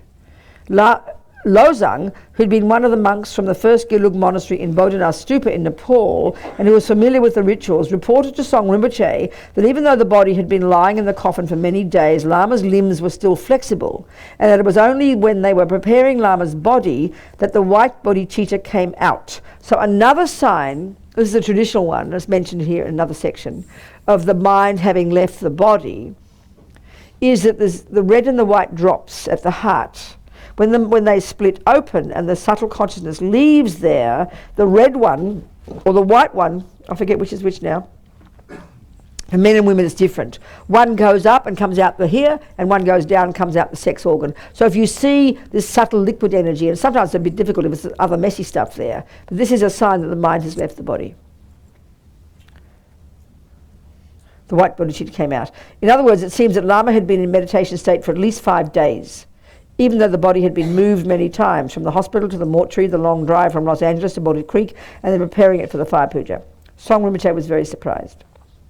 The body of a meditator will start to smell when the meditation is finished. In other words, when the mind leaves, just like the bodies of ordinary people. On the other hand, no matter how long the meditator's mind remains in the body, 7 days, months, or even years, they will not smell. The red and white drops coming out of the body, as with ordinary people, is also a sign, like we said before. But both drops don't necessarily come out, such as with Lama himself, as well as in the case of Genjampa Wangdu, a friend of Lama's who passed away in Dharamsala. Geshe Jampa Wangdu was one of my teachers, from whom I had received the oral transmission of the practice called Chulen, also known as taking the essence. Yogis in isolated places make pills from the essence of flowers and minerals and can live on these for long periods of time. They don't need any food, which means they have more time for meditation. Anyway, after bringing Lama's relics to Switzerland for blessing by Song Rinpoche, although of course Lama didn't need that, I went to Dharamsala for teachings from His Holiness the Dalai Lama. The day after the teachings had finished, there was a long live puja for His Holiness, but I couldn't attend because Gen Jampa Wangdu passed away early that morning after being in meditation for 3 days. One of the tantric monks and I checked to see if the bodhicitta had come out. It seemed that the white bodhicitta had, but not the red. Not only anyway, another sign that the mind has left the body of a meditator, whether they're sitting up or lying down, is that the head moves. Also, usually the colour of their face changes, becoming dark. But Genjampa Wangdu's face still looked very bright, exactly the same as when he was alive, no change. When his body was taken to the place behind Tushita Retreat Centre to be offered to the fire, one of his disciples was very worried that Geshe-la was still alive. He requested Kirti Senchab Rinpoche to come and say prayers and to check. Rinpoche simply looked at Geshe-la's face and he could tell immediately that his meditation was over. Also, it seems that Genjampa Wangdu had chosen to pass away on the very day of His Holiness the Dalai Lama's long life puja so that His Holiness could live a long life. In other words, he sacrificed his own life for His Holiness. You hear stories like that. I don't quite know how it works. Okay. So now finally, the practices to do after the mind has left the body. So there's the ones to do the weeks and months before, the hours before, at the time the breath stops, during the time the mind is still in the body, and then once the mind has left the body. That's now. Okay. Many things he talks about. How to prepare your loved one's body for cremation or burial. So one of them is to sprinkle blessed seeds, etc. So get some sesame seeds, mustard seeds, water, perfume, talcum powder, or something similar. Recite the Namgyalma mantra 21 times, or any mantra you like, and then blow on this stuff, because you bless your breath. So usually I keep a big bag of mustard, a big packet of mustard seeds or baby powder close by. Every day after I have chanted thousands of various mantras, I blow on the powder or seeds to bless them. I use them whenever I see dead insects or animals or for people who have died. You could also do this, and you could send the blessed seeds to other people for them to use when people die. And this is really helpful. If you have it in your car, you stop by the dead kangaroo. Oh, wrong country. A dead deer, you hop out and you sprinkle on the dead deer, and Rinpoche says this will bless them. He's really into things like this, you know. And then somehow you feel like, even if you also say mantra in their ear, don't just say mantra driving by. Bless the body. This can help them, you know. If you've not already put written mantras on the body of your loved one, it's especially good to do so now to prepare for the cremation or the burial. You could use the 11 mantras that I wrote out, as this is in the little liberation box. It's also in the wisdom book, printed, or use the Namgyal mantra, whatever you like, you know, many mantras. You can put the sheets of mantras, so you can print lots of them, on any part of the body so that the words are touching the skin, or even rub the body with them. Or you can put rolls of mantras on the body, on the head, or you can wrap mantras around the body, the chest, for example, as Kirti Senchab Rinpoche explained that they do in Amdo. They use Mitugpa mantras, and they leave the mantras there when the body is buried or cremated. So if the body's to be buried, make sure you keep some hair or nails, a little bit of each, to be blessed in the Jangwa ceremony. Also, you can have ashes, you know. So now the funeral service, they don't have funeral services the way we say, but they're like, you know, it's obvious. You'd have flowers, you'd make special offerings, you'd do medicine Buddha, you'd do the King of Prayers, you'd all give talks, that kind of business, you know. Do what you like. How to bless your loved ones' ashes and include them in holy objects. This is Rinpoche really loves this practice. It's called Jangwa. This is even, like I said, you've got ashes 20 years old. As soon as the funeral service is possible over, you should organise a jangwa practice during which the Buddha's wisdom is invoked into the remains. As I mentioned, you need only a small amount of the ashes or bones, hair or nails, thus purifying and blessing them. Keeping the ashes of your loved one that haven't been blessed has no benefit for the dead or the living. Whereas, as Kirti Sencham Rinpoche says, now that the ashes are purified and blessed with jangwa, and this practice is in the book as well, in Wisdom, they are actual relics or holy objects. Even if the person died with non-virtuous thoughts, which usually means it's definite to be born in the lower realms and they're in the intermediate stage, relying on methods such as jangwa can help them change direction and receive a human body instead, or even go to the Pure Lands. They're on their way to the lower realms, but because of the power of the Vajrayana, the power of the Buddha's words, and the power of the concentration of the Lama or the person who does the practice, suddenly the person changes their direction. Then you can dedicate all the merits created by doing the blessing to your loved ones, praying that their negative karma is purified and that they receive a perfect human rebirth, etc., etc. So who can do the practice? The practice of jangwa is usually performed by qualified lamas. You can ask the lama at your nearest Tibetan Buddhist center, or to perform the ceremony you could ask the monks or nuns to do it. If you can't get any of them to do it, you can do it yourself. As I said, it's in the book. With your friends. You just read it. It's very long, complicated, but it's in English. You just read it with faith, you know. Originally, jangwa was done in conjunction with Buddha Kunrig, who has mentioned in chapter 27 is known as the king of deities, blah, blah, blah. Within jangwa, also there's poa. So the second, then what you can do, this is really beneficial, is you can make tsatsars or statues or stupas using the blessed ashes. This makes people very happy, you know. You bless the ashes, and then you put them, and you mix it with plaster, and you make these little tsatsars, these images of the Buddha, or you put them in stupas. So I'll just read Rinpoche.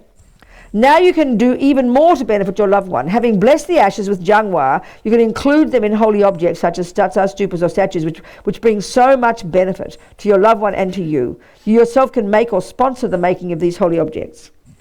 Some people say that you shouldn't put ordinary people's ashes in holy objects, but as discussed in this practice, by doing the practice of jangwa, the wisdom of the Buddha has been invoked into them, thus purifying and blessing them. Including the blessed ashes in tsatsars and other holy objects creates inconceivable merit for your loved one, but it's also for you. Normally you would offer flowers or lights to your loved one at the cemetery, but this doesn't accumulate any merit. It's not even a virtuous action. But now, because you are offering to the holy object, you create huge amounts of merit. You can decide which Buddha to use, Medicine Buddha, Amitabha, whatever you like. Alternatively, you could request Dharma centers to make the holy objects for you. There are FPMT centers set up for this purpose in Australia, India, New Zealand, and the United States, when the holy objects can be made and kept in memorial shrines, like Land of Medicine Buddha. Do this. You kind of offer for a little slot, they make a stupa, and it's instead of going to the cemetery, you go there, you know, which is sort of, people feel very happy about this. In Australia, a couple of places, in, you know, like in New Zealand, they do this. In America, here, you don't do this, do you? Maybe you could one day. So, another thing you can do, if you want, instead of making the tsatsar, you can do both. You can throw some of the blessed ashes into the wind from a high mountain or into the sea or lake or river. All the sentient beings touched by the ashes in the air or by the water are purified of their obscurations and negative karma. I remember a friend of mine in Western Australia, her son died, like 40, you know, and then he had a wife and kids. So, of course, the grief was just incredible. And so the wife, the mother told me, didn't know what to do with the ashes, but she couldn't bear to do anything with it. She just had them on the wind, you know, on the mantelpiece. So the mother felt very happy that you could do this, because then suddenly you make the tsatsars and the child gets one, the mummy gets one, the daddy gets one, everybody gets one, and there's a little precious little image of a Buddha instead of this weird can of ashes, and your boy is in that. It sort of feels very light, you know. It feels very releasing somehow. It makes people happy. Do you understand? So it's a can of ashes, a stupa. It's beautiful. It's a nice thing to look at, and you feel it makes you good to know it's blessed. Do you understand? Even if it's not Buddhist, they like this. Then finally, there's the practice to do during the last 49 days. And this is what they say, that the traditional 49 days is because that's how long the consciousness could spend in the intermediate state.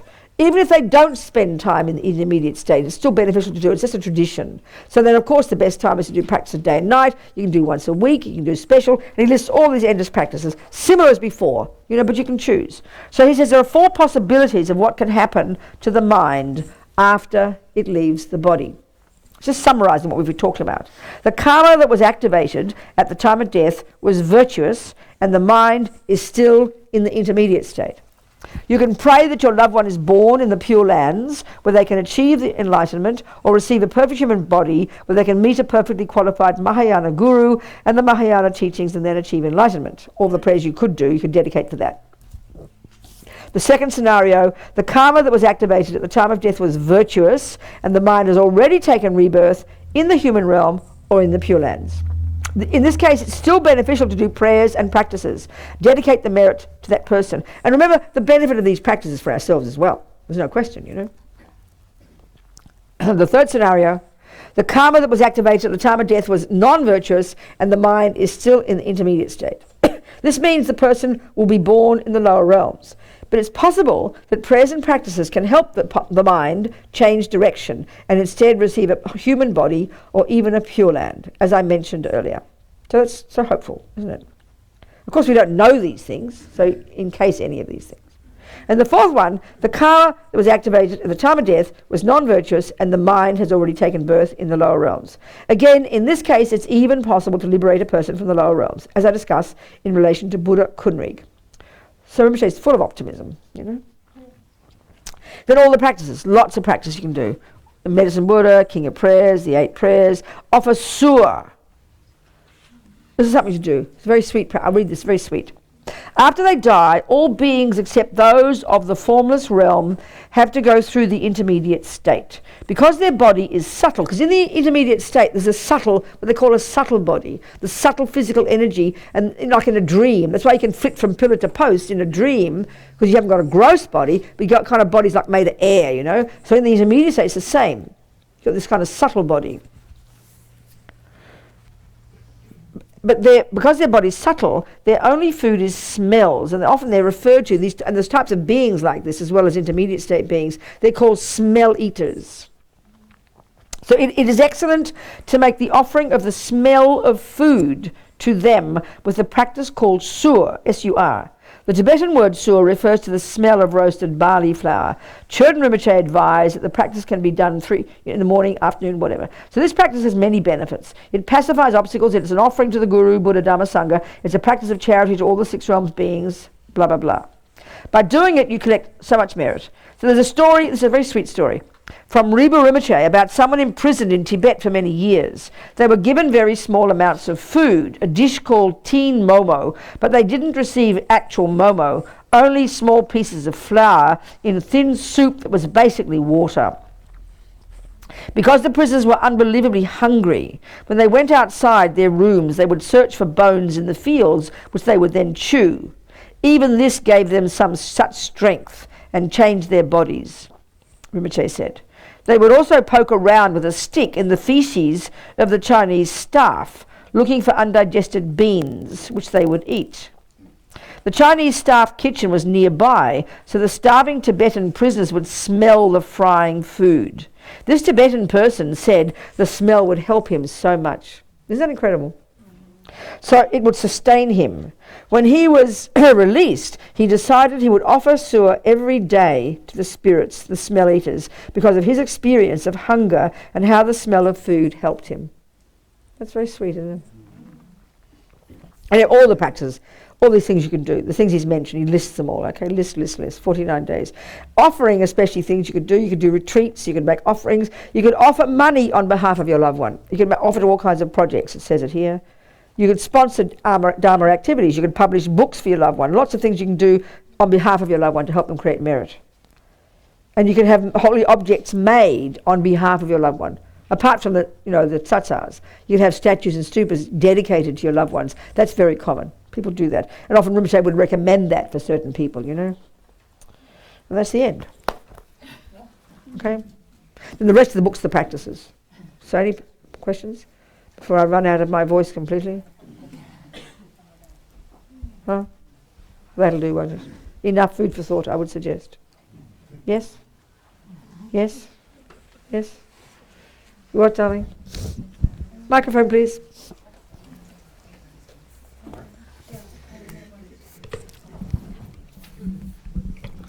Yes, sweetheart. Thank you. I just wanted to comment on something. Yes. That many people don't realize that bodies do not have to be embalmed. Have to be what, darling? Embalmed. The body doesn't have to be processed with chemicals after your loved one dies. Who's embalming you? Who's talking about? What's So embalming? if a body goes to a mortuary center or a funeral home, generally it's a common practice Yeah. to replace the fluids in the body with embalming fluids that are I see. preservatives. I see. But many families don't realize that does not need to happen. And Really? usually unless the body's transported across state lines or across county, you don't have to do that. So why would they embalm? I don't understand.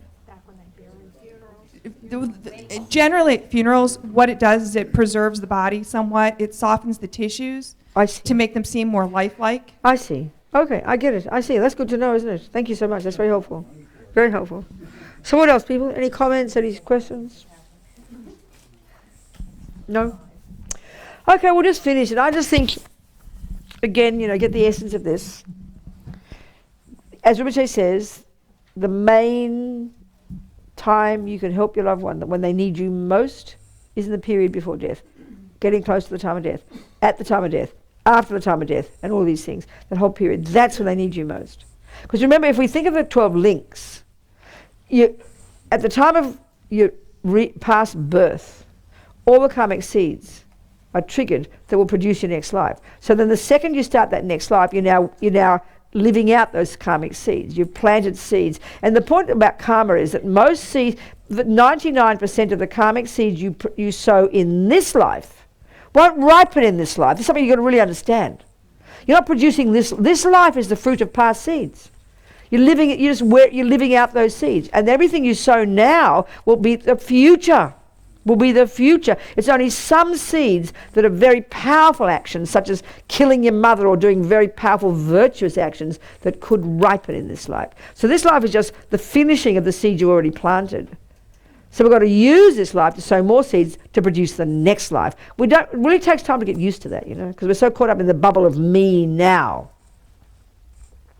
So remembering that, then at the end of your life, there's nothing left to do except get them ready for the next life. And even that's why now we should be thinking and preparing for our next life. So I just kind of think of it, I've got all this schedule, I go here and go there, so I've just added Amitabha's Pure Land onto the end of my schedule.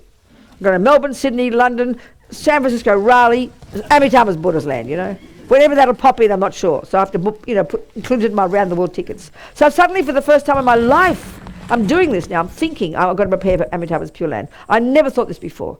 It's somehow doing this book helped me get that. And it suddenly feels normal. Okay, get ready for Amitabha's Pure Land. But of course I have to practice virtue now, be a good person, keep my vows, keep my commitments, try not to shout at too many people, be a nice person, and not be scared of death when it comes. And pray that it's a good scenario and grasp at Amitabha's Pure Land. Then I figure if I miss the boat to Amitabha's Pure Land, I'll go to get a human birth, next best. Good enough. That's my policy, okay? Are we communicating? There's no harm. We can still be perky and alive and young and fresh and 20 with a life full ahead of us, but you've still got death ahead of you. And you don't know which will come first, so why not plug it into our schedules? It kind of makes sense, Do you understand? And then we cut the fear. Cut the fear, Yes, sweetheart. Microphone, please. Yes, darling. Actually, two questions about Yes. animals and people. A little bit louder.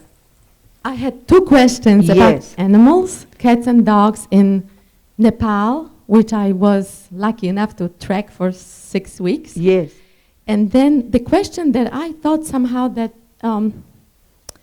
when you're doing the right things during your life and you're a good person, that you cannot go lower after you die, in the lower level. You have thought that, you said. That's what I thought. But as you can hear from this is not the Buddha's view. You understand that, don't you? Right, Yes. right. It's very interesting. Yes. The second question, according to when I was in Nepal, I was in shock. Yeah. That they just don't respect cats. What do you mean don't respect cats? Cats are thin. They're not really around people. But they believe, Nepalese Buddhists. They believe what? That dogs will help them to proceed and help a soul to go to heaven. I'm So really that- lost. I'm so sorry. I really want to understand you. I don't quite follow what you're saying. Please forgive me. Well, I'm interested because in Nepal, a lot of people are Buddhists. Yes, So- they're Buddhists. So then what you're saying they think? So I was curious about the animals since I know, I heard that part. So tell me what these people think. they think that Are they the dogs- Buddhists or the Hindus? Which one? You got to distinguish. No, Buddhists. They are Buddhists. So these are the Buddhists that you met, what, the Sherpas or something? Some of them are Sherpas, So but tell me not- what they think precisely. What did you say? Well, I've seen dogs running around everywhere, so I asked them about that, and also they have. So what do you mean ask them about dogs running around? What do you mean ask them what? Because they celebrate dogs. Who celebrate? What do you mean they celebrate dogs, The people in Kathmandu. And I'm on sorry, the I've been there trek- for 40 years and I don't know what you're talking about. I've never noticed people celebrate dogs. They're mean to dogs. So I can't get what you're saying. I'm They not trying to have- argue with you. They have festivals when they put those beautiful marks on dogs. That's the Hindus, darling. What about cats? But what about, don't ask me, ask them. Sweetheart, I've got no idea. This is called culture. This is not religion, this is culture. People have different cultures. Some people adore cats. You know, some people love dogs. Filipinos eat dogs. Everybody's got different culture. I don't think it's got anything to do with Buddhist teachings. I mean, I've never thought about it. Often Nepal, you know, in the West, we adore our cats and dogs. Keep Well, my... that's what I was shocked in Nepal, that they offering the bulls, but just about on the streets, you know, and then these dogs and cats, there's so many different things going on, but somehow they all accept that. Well, darling, why are you surprised by different cultures? What are you so shocked about? Because that was my first country in being in Asia. But so what? So you're shocked at some culture? I mean, listen to me. You're used to, what are you used to? What are you used to? What's your culture from? What country are you from? We're very Catholic. I'm from Poland. Okay, then in Poland you like cats and dogs? Yes. Well, okay then, so in Australia too, and in America. But the thing is, we don't see the difference. But that's called attachment. We completely revere our cats and dogs. We have insurance policies and give them bloody psychiatrists and feed them the best food in the world and say that, I much prefer animals to humans. That's disgusting. That's not virtue. That's attachment, baby. So where is That's the not balance? virtue. Yeah, I'm asking, where is the balance? I have no idea where the balance is. You've got to study more teaching and come to your own answer. I can't possibly answer your question. That's up to every culture's different. But we should respect life, and we should respect Well, others. best to say I should respect life. Don't give lectures to other people. You should respect life. Well done. And if you want to help other people respect life, you give good example to them. So if you think the Nepalese need some educating, go there and educate them. I don't know what you're telling, or even why you're asking this, darling. I can't have any opinion about this. Well, I didn't know that that's not Buddhism. Of course it's not or Buddhist. Hinduism, How you know. appalling. You think it's Buddhist to be mean to animals? You look at Lama Zopa, he's unbelievable. He will save rats, he will save cockroaches, he will save fleas. He's unbelievable. So Buddhists love all sentient beings. But just because a bunch of people some of whom are Buddhists doesn't mean they're perfect. And it's culture. It's culture, darling. Because in the West, you know what we do is we kill all the poor dogs and cats. But you don't see that because they don't make a mess of the streets. Right. We think we're so cute and nice. They don't kill them, maybe.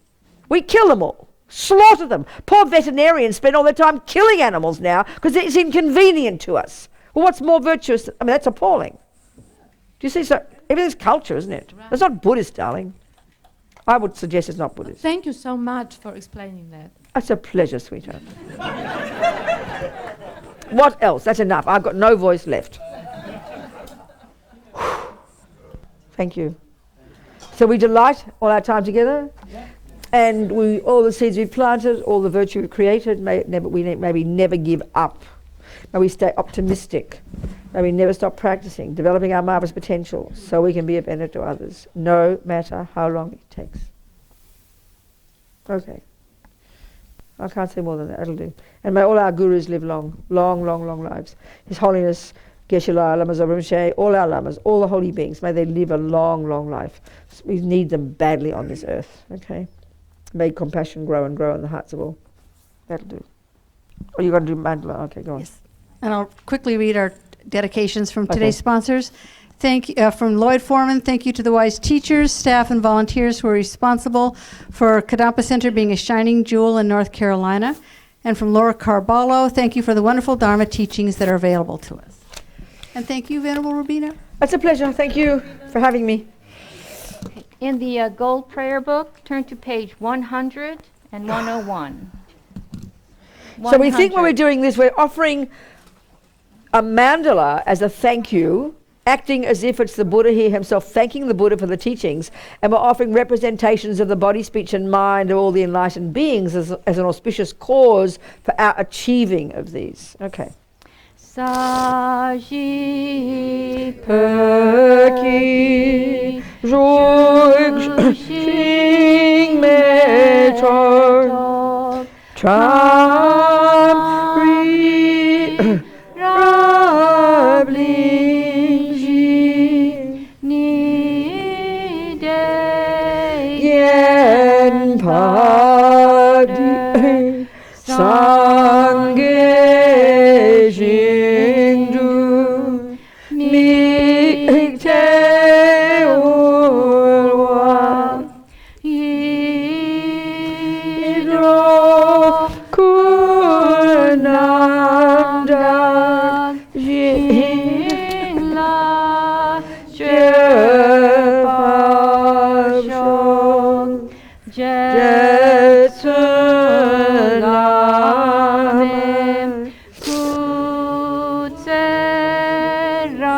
Ach, darling. Thank you so much. Thank you, Smith. Thank you. Thank you, John. Thank you, John. You have to contact me. I don't know how I'm going to see, but I need your help with a lot of things. So maybe I have to give you my computer to work over overnight or something. So I need it before I go. Sure. Okay.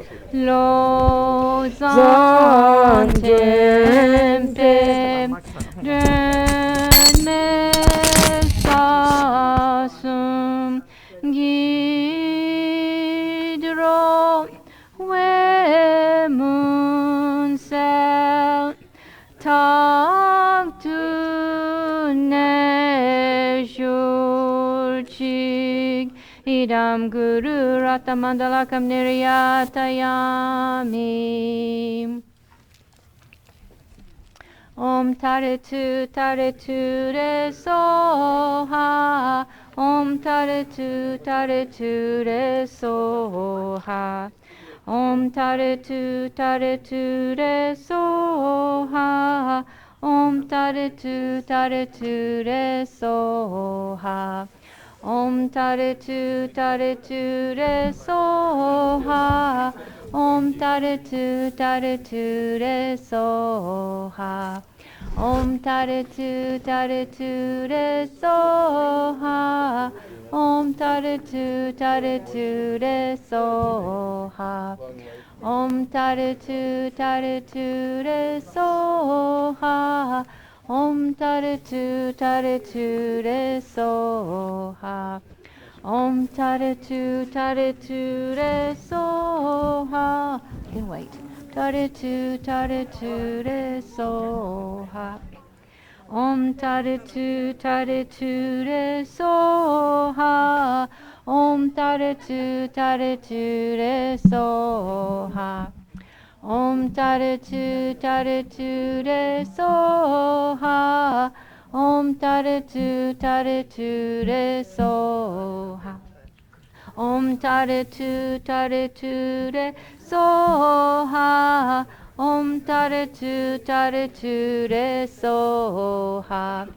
Om Taretu Taretu Re Soha.